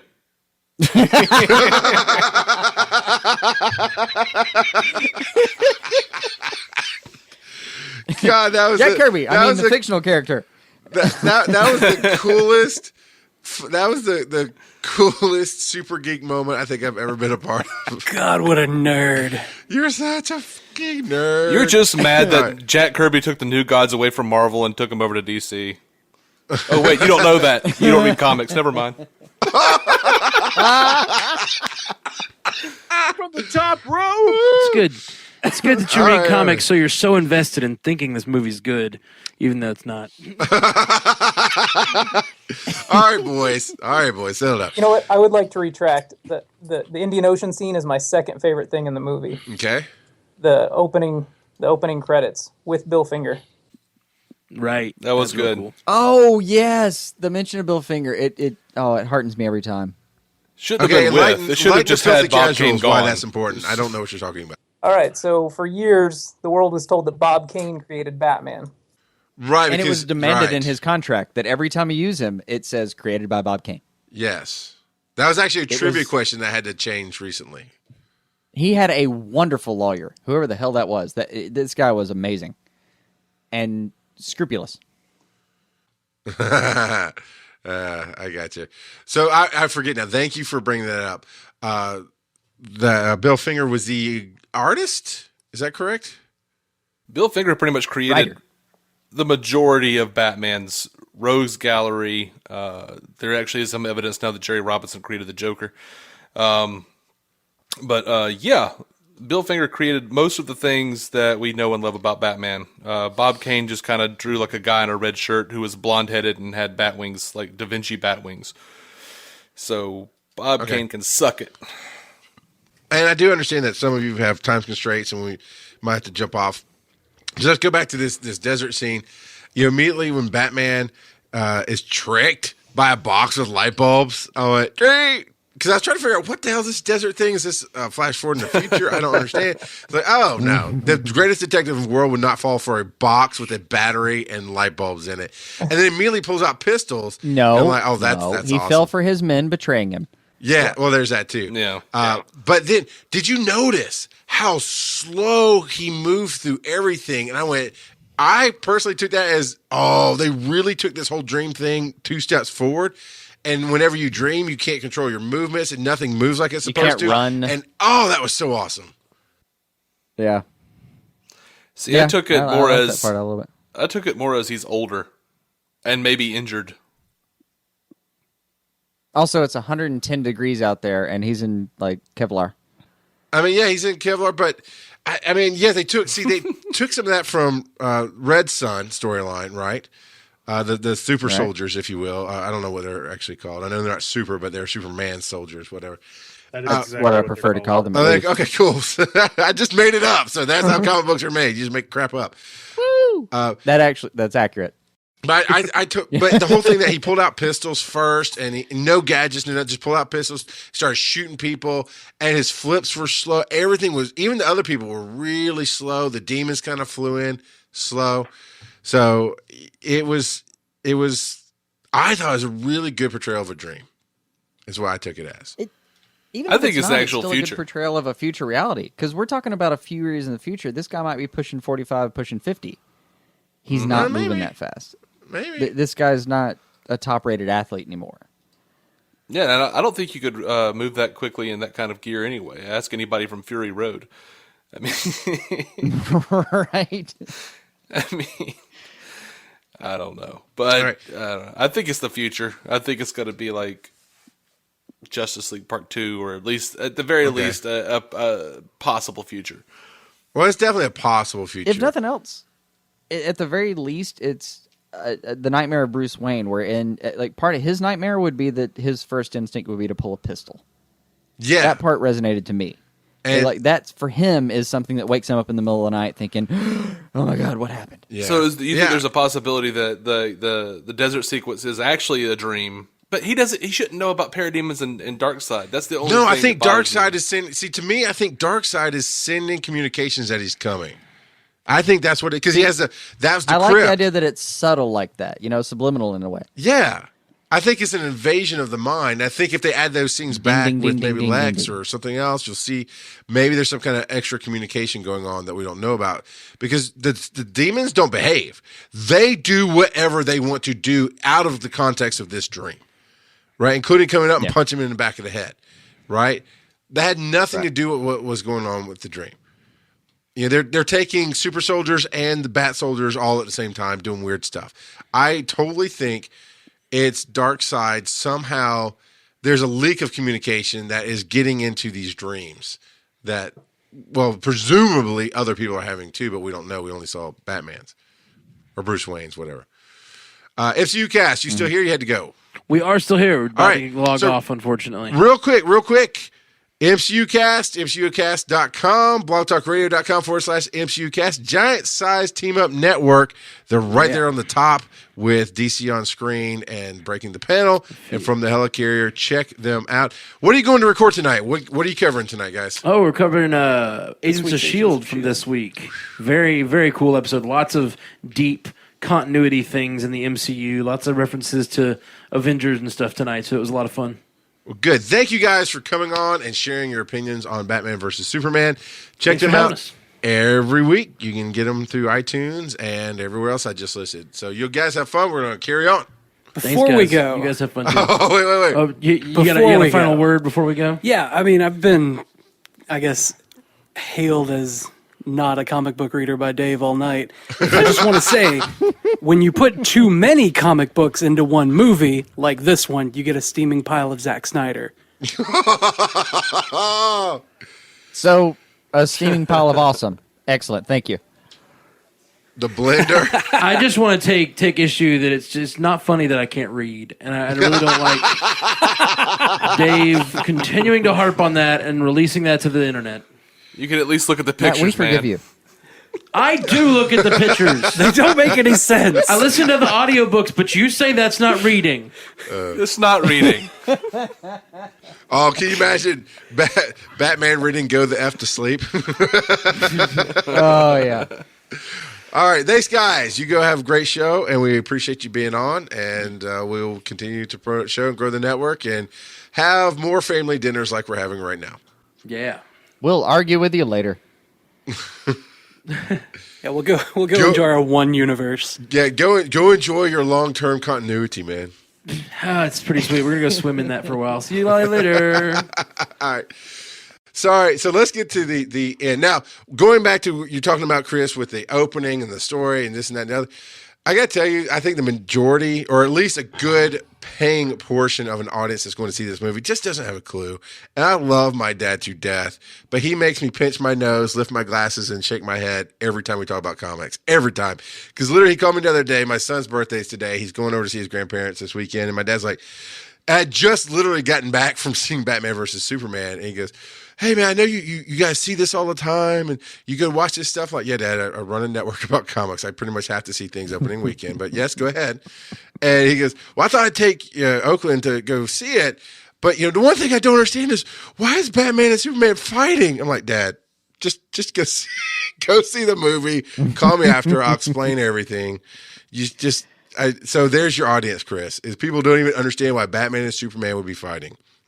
No, honestly, what's worrying me more is the people who come out of the film saying, why are Batman and Superman fighting? Like, what were you watching? Yeah. Were you counting the kernels of popcorn until the bottom? Like, what were you doing for the majority of this film? Oh, wisdom. We forgot to do our betting pool. Did Clot sleep through this film or not? Oh, yeah, we probably. Nah. I did not. It was my day off. Thank you very much. So I was well rested and prepared to watch the entire film in its entirety. If it would have happened in the first hour, that would have been understandable. Yeah. Now I do love how they handled the actual People battle. died in the first hour of the film. Why are we worried about its amount of adventure? I love how they handled the final battle between Batman and Superman. Batman should always win. I came into this going, everybody's like, oh, who do you think will win? No. There's no argument. There's no argument. In every iteration ever, Batman wins because he's human and he's smarter and he doesn't have the stupid moral high ground that Superman has.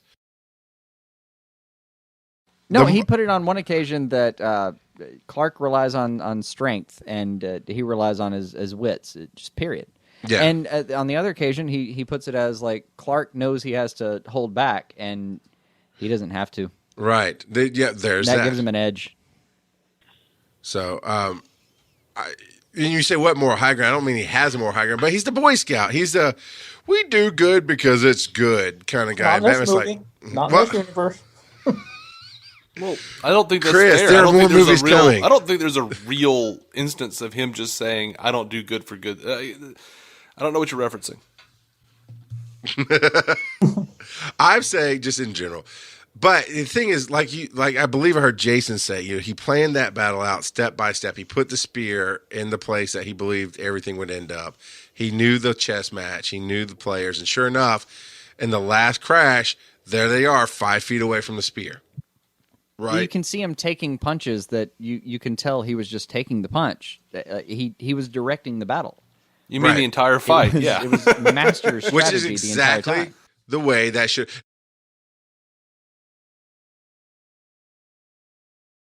When he shot Superman with the kryptonite gas and Superman's choking, and you just hear that evilness come out. Breathe it in. Breathe it. It's like, dude. Oh, yeah. That's creepy as hell, man. You're losing it a little bit, Brucey. Pull it back. Pull it back, man. And by the way, that you're losing it a little bit, pull it back. Take that and apply it to the moment where he realizes the Martha connection.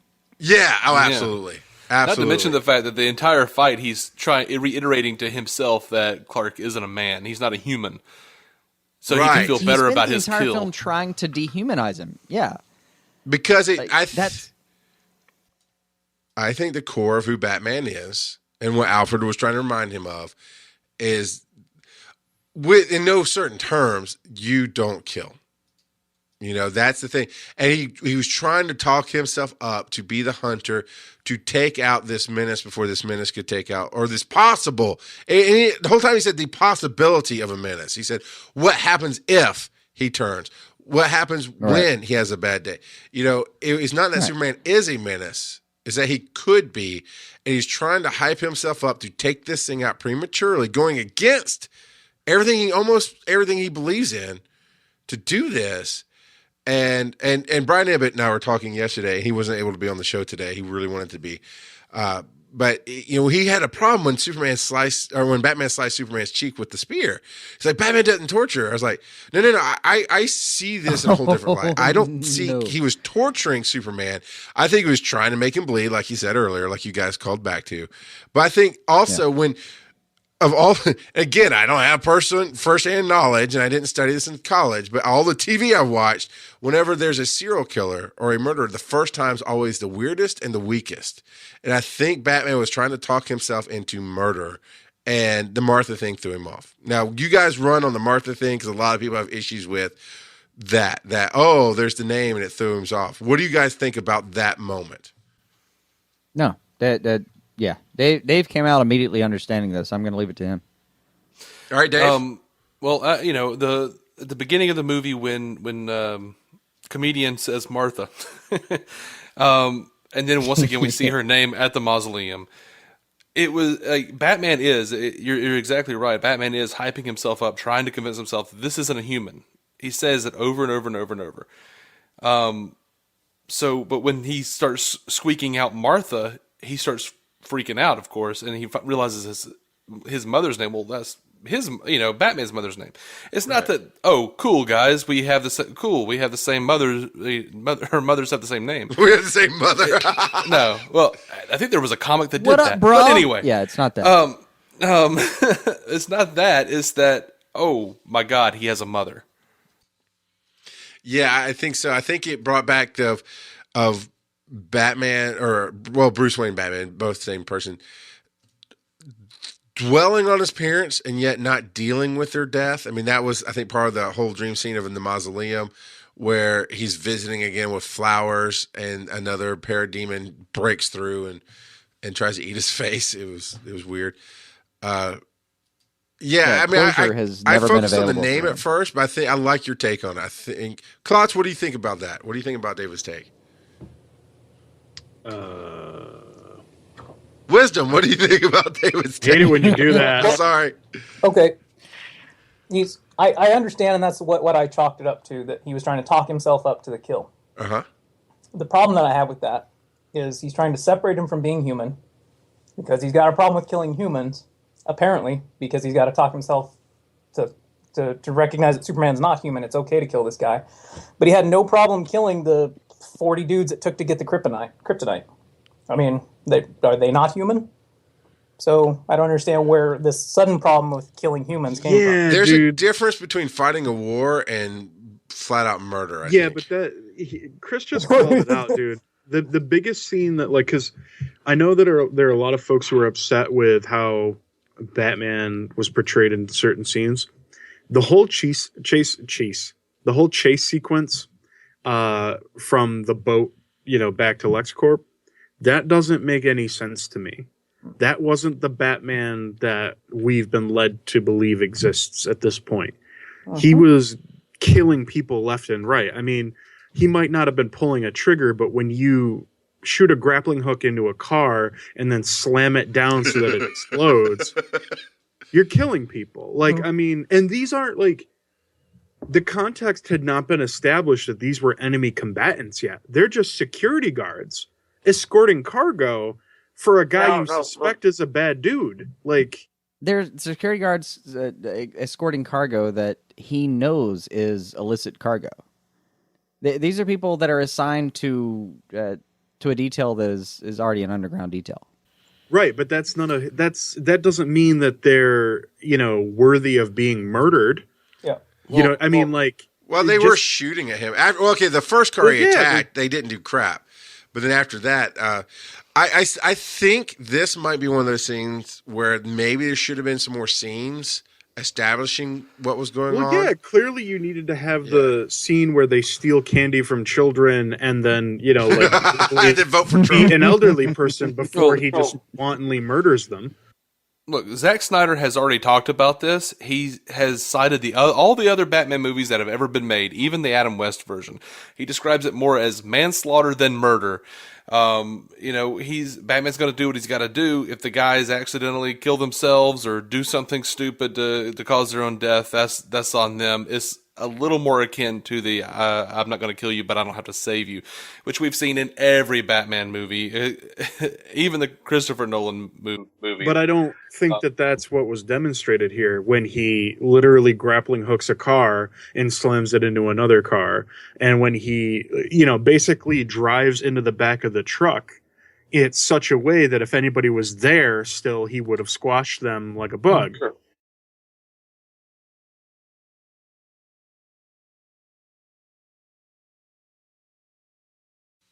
That sequence was the one sequence where I'm totally on board with the people who are like, that was out of character for Batman. Because it was just, to me, they're a security detail hired to escort cargo. We can assume that they knew what it was, like at least the leaders did, but the average guys didn't know what they're escorting. They work for a major corporation, LexCorp. I feel like that's a jump of logic as much as saying that they didn't know what they were escorting. Like they might have known, they might not have known, but either way, I'm taking another step that the film didn't necessarily give me.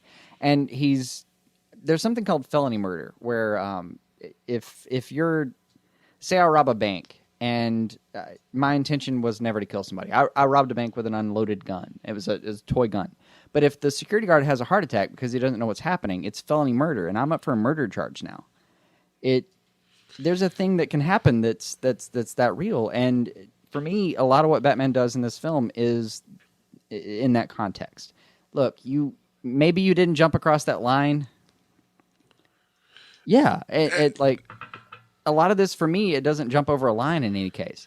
It's always been, hey man, you chose your side. And if I throw my grapple in the middle of a battle and you happen to die in the middle of that, look, you were chasing a tank in the middle of the streets, shooting at it. Clearly, you had murderous intentions. I'm sorry, dude, you didn't make it out of this. He was chasing their security detail. Yes. He started, is what you're saying, and he did. Any of us, if we were hired as a security guard, assuming we had military background and we knew how to handle ourselves, if you're escorting cargo and a tank shows up and starts shooting at you, or at least pursuing you, it's your job to shoot or deter them. And then he murders them. He's supposed to be the better, guy in that situation. I actually think you do see them getting up in the background to shoot back. It's your job as a human, though, to decide whether it's worth it to shoot back. I do think you saw a bunch of those guys get up in the background. I will say, because we won't have an answer on this until maybe they come out with the extra stuff and retcon it a little bit. The only possible anchor that they gave us in this film was a line that he gave to Alfred when Alfred showed him the picture of the branding and of the child molester or the whatever he was there in the picture. Sex trafficker. Bruce Wayne's response was, "We're criminals, Alfred. We always have been. Nothing's changed." And that's when, of course, he went into the anger and the cruel. Yeah. That's the only possible anchor we have for that scene, because I get what you're saying, Klaus. We just don't have enough lead up to make our minds jump with it. I was okay with the scene, but I agree that there wasn't enough. Because later in the film, like when he's rescuing Ma Kent, yes. He redirects like bullet spray and stuff like that into other guys. And in that context, I totally get it. Like, I don't have a problem with it. I understand it. Because he infiltrated that building. He infiltrated that building knowing that those guys were bad people who kidnapped somebody under orders, and at that point they're going to kill her. And at that point they had all of the evidence. He had all the evidence he needed to know that these are bad dudes. It's just that before that, when he's pursuing the kryptonite, that hadn't really been established for me. So I guess, it's not a big enough issue to ruin the movie for me, but it definitely stood out to me as something that could have, I think it was one of those situations where the filmmaking got in the way of the storytelling, and where they're like, well, we need this exciting chase sequence and we want to do all this stuff. And it's like, well, but are you fitting that into the context of the world you're pulling inspiration from or not? And I guess I'm willing to be more flexible with that than some people, Chris. But at the same time, not willing to completely give up my attachment to that source material. So I guess I'm just kind of conflicted by that scene. Sure.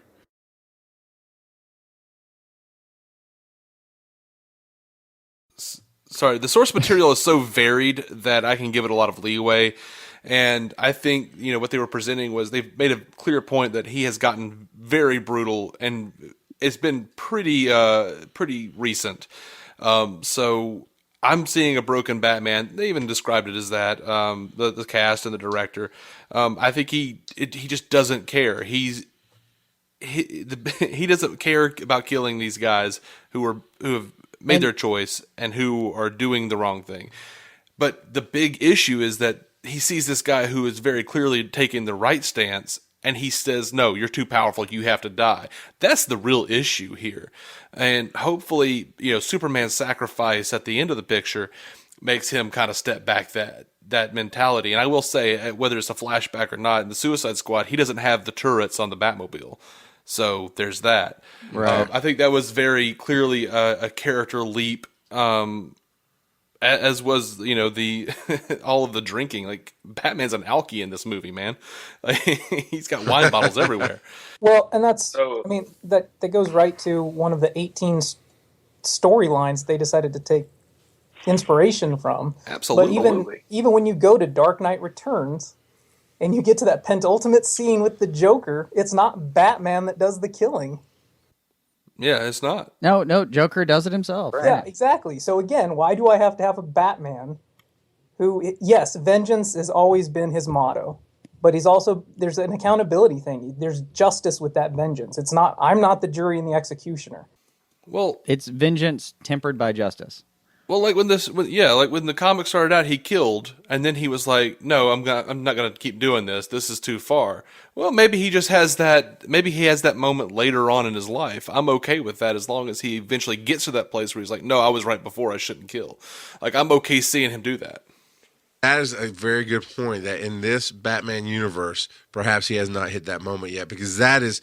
I point that issue out to everybody who's like, oh, Batman never killed. No, that's not true. Batman has killed plenty, and then he had that moment. And of course, it was in the 40s, but he had that moment in the comics of, nope, that's not what I'm going to do. It's not what I'm about. And maybe he hasn't had that here. I did like how he changed things in that fight with Get to Ma Kent. how he handled that. However, music is everything. Okay. And in the preview trailer for that fight, the music was like metal and action, and it just made that fight brutal. Here is a beautiful score, and I just kind of went, that's not nearly as brutal now. That's almost gentle Batman bashing his face into the ground. Awesome. I didn't even notice the He was difference. putting heads through plaster. I didn't need music cues. That was brutal. It was good. It was good. Let's wrap this up, getting to some of the final scenes. How did you like the shooting and handling, cinematography, whatever the phrasing is, of when he's taking Doomsday into space and that nuke is hot on their tail? They're both like looking. They take turns looking at it and then punching the other guy while they're looking, right? It's kind of fun. But how'd you like? No, that how they feels handled right that? for like the Superman Doomsday dynamic. That feels absolutely accurate. Yeah, it was great. I dug it. Yeah, they're both like, oh, look at the puny humans trying Punch. to impact this at all. Punch. Like, Like the subtext is, oh, this will be mildly annoying. Punch. pretty much. That's Yeah. exactly the look Yeah. that gives it, as it's like, he's like, I guess I better Right. time this so that This is going to be set me back at least 3.5 minutes. Yeah. so clearly, yeah, I'm going to take a 2-minute nap. And then I'm going to be fine because your son is awesome and I'm A awesome. power after nap, it. if you Oh, will. I'm so glad. I so love that they pulled from the Death and Life of Superman for that. And it did it in such a good way that the audience knows kind of what's going on, but the world in that universe does not, because nobody saw what happened. And sure enough, he technically died, although not at the hands of Doomsday. He died at the hands of Well, but that's Nuke. that's not from Death of Superman though. That's from Dark Knight Yeah, no. Returns. That portion of it. Correct. Well, okay, so I didn't read that one, but what I got out of it was I know the Death and Life of Superman. I'm where sending you a Doomsday- copy. That's happening. Yeah, Doomsday kills Superman. Right. And they bury him away from the sun, and you get all these other, the actual Man of Steel, John something or other, and you get all these other things that the clone, they bring out the clone at that point, blah, blah, blah. I'm not that filthy of a casual. I remember some of this shit. I've got the novel sitting somewhere collecting dust, bastards. I know what I'm talking about a little bit. That is a blending of knowledge, sir. It is a little bit. It is. What I'm saying is, I know it's the sun regenerates him. He can't necessarily die. The sun brings him back. The face. Man, the face that was all sunken and deformed. Where he looked like Bizarro. But Yes! it's a face that like a funeral director couldn't save. Yeah. That thing's screwed. It's a cadaver in space. It's wonderful. Well, Oh, and that's that's great. again, that's by panel from Dark Knight Returns. Nice. Oh, I loved it too. There's a little bit of chill in the spine, right? When you saw that? Oh man, I loved it. Every time that I saw a panel from a comic book in this movie, of which there were many, I got a chill, and I was like, okay, there's the stuff in there for the fans. For the Perhaps you should wear a sweater to the theater next time, Chris. It would not have helped me. It would not have helped me in this film. So, and I actually got a chill without knowing that was a panel. I thought that was great. Yeah, they're like, while we're on the topic of that, there are some, even if they're not necessarily panels from the books, there are some truly incredible moments throughout the film. Like, sometimes it's just a look, on somebody's face. Sometimes it's like one of my favorites was in the final showdown with Doomsday after they come back to Earth, and he starts to charge up the eye lasers while he's looking at Batman, and Batman grappling hooks away. Just the pacing of that moment was so key for me, and I was like, oh, this is so great. I actually loved that entire battle, by the way. Yeah. There were a wonderful. couple individual movements that I didn't love completely, but for the most part, I thought it was really well choreographed. I thought like it really did a good job of showing, okay, well, Superman and Wonder Woman can stand toe to toe with Doomsday, but they're not really making any progress. Whereas Batman is literally just trying to provide a distraction and not die. Right. Which was But the best part was like as they flashed from person to person, I had like a goldfish memory where I was going, oh my god, he's here too. Oh my god, she's here too. Oh my god, that guy. Like I was so excited. It was good. Man, this was Saturday morning cartoons if I'd already had 4 bowls of cereal. exactly.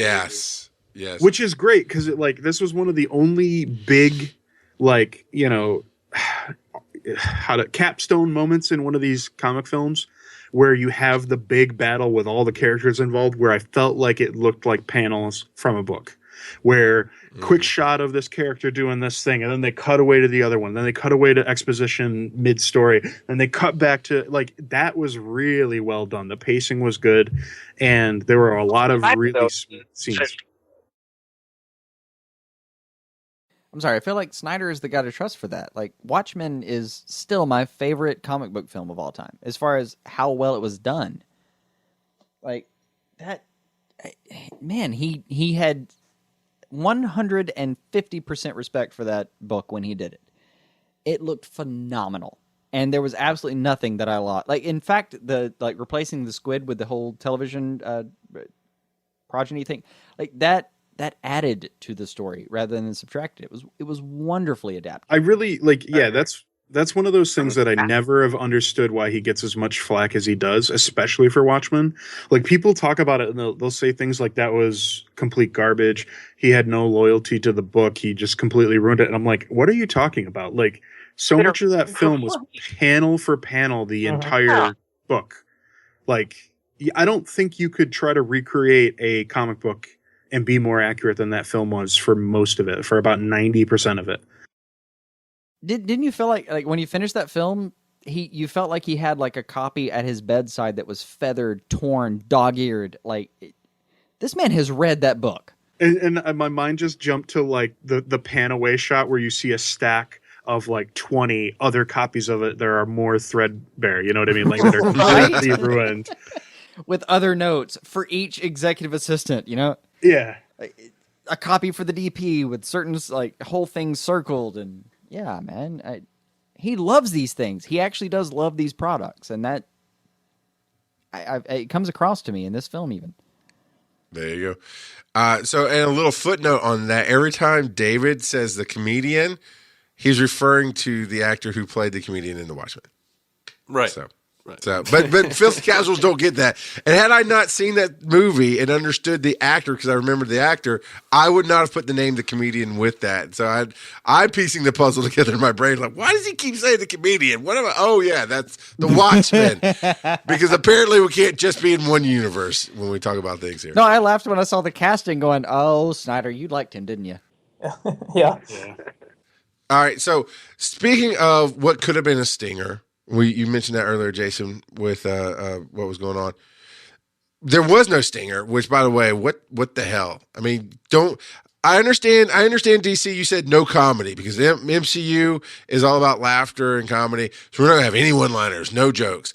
But they had two, right. And they fell so flat. Yeah.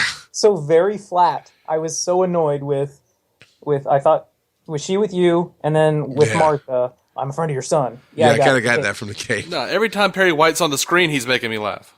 Two lines. Like, we went to the earliest possible viewing on Thursday night for this film, and the two lines that got a laugh out loud from the audience were, "Is she with you?"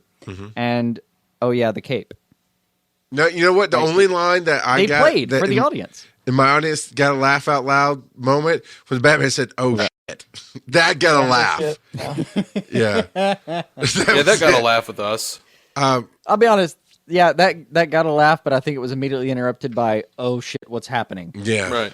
And every time Perry White was on screen, he got a laugh. He did. That's true. Yeah. Yeah. The film was not completely without levity, but it was very clearly dry levity, and that will differentiate it from the MC universe, I suppose. All I'm saying is I know there's been an official decree trying to separate themselves from the Marvel Cinematic Universe. Okay, I get that. That was a rumor. But why no stinger? Stingers are a staple of movies that tie each other together, and you're building a universe here. Why did you give me the stupid email from Bruce Wayne to Diana, Wonder Woman? I get, do the first part. Here's the picture, but it's not you, it doesn't belong to you, it is you. And leave it there. Then the stinger is you go back to that scene. You revisit that scene, and then she opens the files. And then she shows you Cyborg and The Flash and Aquaman, which was all handled really well. I thought the whole little file thing, and we've been collecting data. Luther's been collecting data. I thought that was an amazing reveal of what the Justice League was going to be. Device, right? Just Actually, do you it know what after would the have been- stinger. What should have been the stinger was, because the movie had too many climaxes, it did. What should have been the stinger is we cut back after the credits to Lois actually dropping the dirt on the casket. And then the dirt flooded. And then the dirt. Yeah, rises. okay, yes. Right. Yes, that would have been great. End the film on that grim note, like, oh, yay, we won, but boo, we lost Superman. And then awesome stinger. We stayed. We stayed in the theater because I didn't know if there was going to be a stinger too, or yeah. not. And I was like, what? No, yeah, we did too. I will say, I'll give the movie this credit, though. That film's credits were a lot faster than a lot of these other comic films have been. Because I some of agree. them, I feel like I'm sitting there for like 15 more minutes, and I'm like, what the hell? How are we not at the stinger yet? Like, what? But yeah, no, this, yeah, totally. There's a point where the size of bladder increases the perception of time. Yeah, so full disclosure, I'm sitting there and somebody from the movie theater comes and goes, there's nothing in the end. I'm like, the hell you say? So I pull out my phone, I text my expert on the movie, Jason Goss, and went, so no stinger? He's like, nope, go pee. I was like, how did you know? Okay, sounds good. I sent Jason that same message. Guys, go relieve yourselves. It's okay. Yeah. All right. Any last words on this film? One last question. Is this the tentpole movie that they needed to base a universe off of? Jason. Yes. Honest to God, yes. I don't know. Sure. You don't know? For me, absolutely. For everybody else, apparently they don't understand, or they didn't like it, or there's so many issues. I don't know. But for me, absolutely. I think it'll do the job, though. Paul. They built the crap out of this thing. And like the whole subtitle of this film is basically Dawn of Justice. It's darkest before the dawn. This is the gritty thing you had to get through before you get to Justice League, before you get to all these just rewarding films. Yeah. There's so much more ahead of you. You had to get through mommy and daddy fighting. That's it. Yeah. And After that, it's nothing but what's golden his name? streets. What's the secondary writer's name? The guy that came in and fixed David Goyer's shit. Oh, Chris Ben Terrio. Affleck? I don't know. Chris Terrio. Well, Ben Chris Affleck was the Terrio? third Yeah, guy that yeah, fixed Chris Terrio's. Chris Terrio came in and said that this was his Empire Strikes Back. Like, this is going to be the darkest we're going to see it. So, yeah. Yeah. Paul Klotz, what do you think? Absolutely. I like I said before, I went into this with grim expectations. Like, I did not think that I would get much out of this, and I was completely blown away. As I said before, I still understand why there's some fair criticism out there, but the big thing for me is, like, this really did a good job without having the X number of films that the MCU had to set up the future of this franchise. Yeah, it had one film. It had one film to say, okay, we got the green light to do it. We're going to do Justice League. So here goes. I thought it was great. Like, I thought it was awesome the way they previewed the characters that are coming up. They get just a taste. Like, come on, Aquaman, dude, how freaking awesome was that? Yeah. Like, First good, genuine, sincere take of Aquaman ever on screen. Yes. to me. oh yeah, totally. Cyborg was so cool. Flash was God. Flash was tongue in cheek, and I liked it. Yeah, dude, I Which is am perfect. ready for the future of this franchise. I cannot wait to see Wonder Woman. I cannot wait to see the Justice League movie. That is a big up for me. Like, that's I am a big Marvel fan. I like DC, but not to the same degree. This is kind of like, this has sparked interest in going back to read some of the series and books that have contributed to this bit of a mess of a convoluted pull together. So I am totally stoked, and I'm really excited to see where they go with this now. My faith has been restored. Good. I will slide in a comment that Evan made to me yesterday, referring to the files that were on the Justice League, basically the Wonder Woman logo, the Cyborg logo. He goes, so are we saying that Lex Luthor invented the logos for all these characters, or does that just come standard with Lex OS? Yeah. So that was fun. So Chris Wisdom, same question: is this the tent pole, and can they build a universe off of this? Whether they can or not, they're going to. I mean, again, separating myself from back lore and the characters that I love. Yeah, it was a good movie. I mean, I enjoyed it when I look at it like that. I couldn't go in and just be the nitpicker guy.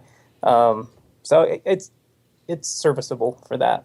I think that evidence from the first hour of that movie, sorry, Jason, shows that they could have easily done some setup movies before they gave us the team flick.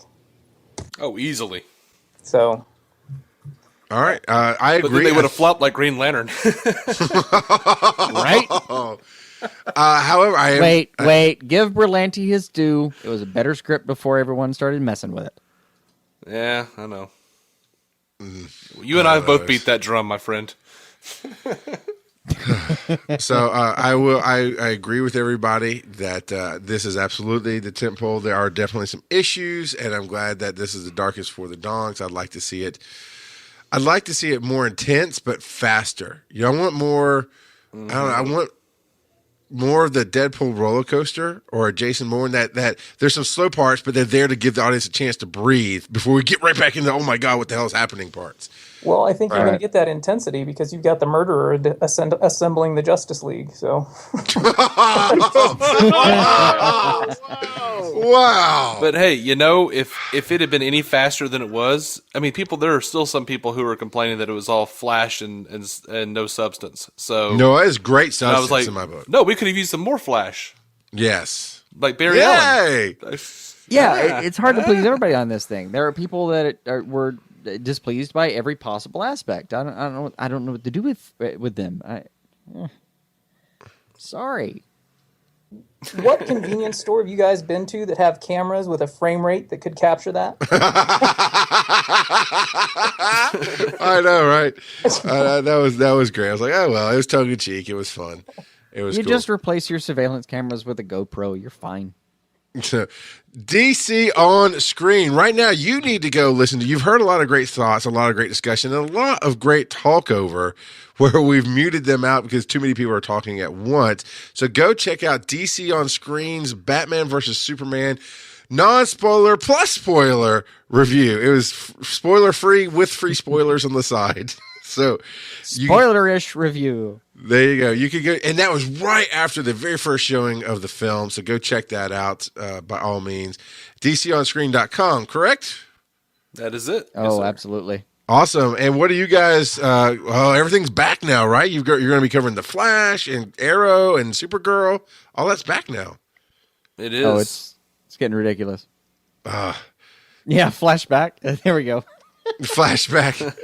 So well put, buddy. these guys are the workhorses of the Giant Size Team Up Network for sure. You do 5 to 6 episodes a week, one for every DC property. Oh, almost every DC property on screen, and then the news. You don't do iZombie. So, well, we do the DC Universe properties. Vertigo is part of DC. Yeah, it's Vertigo, but Lucifer. The way we came up with that is like Superman has literally sat on the throne of hell. Okay, and had had dealings with Lucifer. Sure. So he's a DC Universe property, whereas iZombie is more of a independent, non-DC universe, but published by DC property. Well, I get that, but you know what? Lucifer is a terrible show. That's doing that show is more work than any of the others combined. Honest to God, and I've said many times that I would rather cover iZombie than Lucifer at this point. Fair enough, honestly. Fair enough. We came up with rules to actually give it some, but drinking game, man, drinking game. Every time he's cocky and tell me what you want, you take a shot. So, oh dear God, we'd all die. Check them out. DC on Screen. I thoroughly enjoy listening to the episodes of the shows that I watch, and I'm sure if I watched Gotham, that I would enjoy those episodes as well. And we've still got like Arrow, Flash, Supergirl, Gotham, Lucifer, Legends of Tomorrow. They're all there. They're all there. So, and of course, the movies. And they're going to be hitting Suicide Squad up in a few months. They're going to be hitting, I think that's all the DC stuff this year. But they're going to be getting on that. What I'd love to see is when the Blu-ray comes out, guys, when the Blu-ray of this comes out, sit down, use the internet if you need to, but sit down, do an Easter egg show on this thing. What did we miss in the theaters? Not necessarily the extra content, which would be good, but the Easter eggs. Like, we didn't even cover in the show the Riddler's effect on the Batman universe, and we got some Joker stuff there. So yeah, I think come July we're going to have a whole other review, like of the 3-hour cut. That's what I see in our future, I think. Cool. That's about it. All right. Chris Wisdom and Paul Klotz are here every week on Breaking the Panel. We do this every week. We cover the backbends to the big screens, and most of the time we give you opinions and editorials. We love to laugh. We definitely have no problems arguing. And I will be your card-carrying filthy casual always. So until next week, I am Charles for the crew saying, how do you like them apples? Breaking the Panel is the flagship podcast on the Giant Size Team Up Network. You can support the show at patreon.com/breakingthepanel, and you'll find more of our amazing podcasts at giantsizeteamup.com.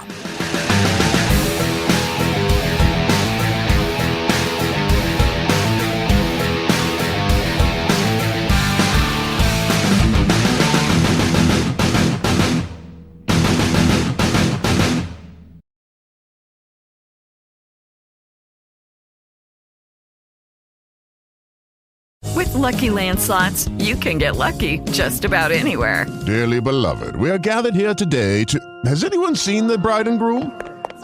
Sorry, we're here. We were getting lucky in the limo and we lost track of time. No, Lucky Land Casino, with cash prizes that add up quicker than a guest registry. In that case, I pronounce you lucky. Play for free at LuckyLandSlots.com. Daily bonuses are waiting. No purchase necessary. Void where prohibited by law. 18+. Terms and conditions apply. See website for details. Here's to choice. To making your voice be heard. To getting exactly what you want. Especially when you eat. At Subway restaurants, you choose your freshly baked bread, meats, cheese, and veggies to make a sub that's just right for you. Come in and create yours today. Subway. Eat fresh.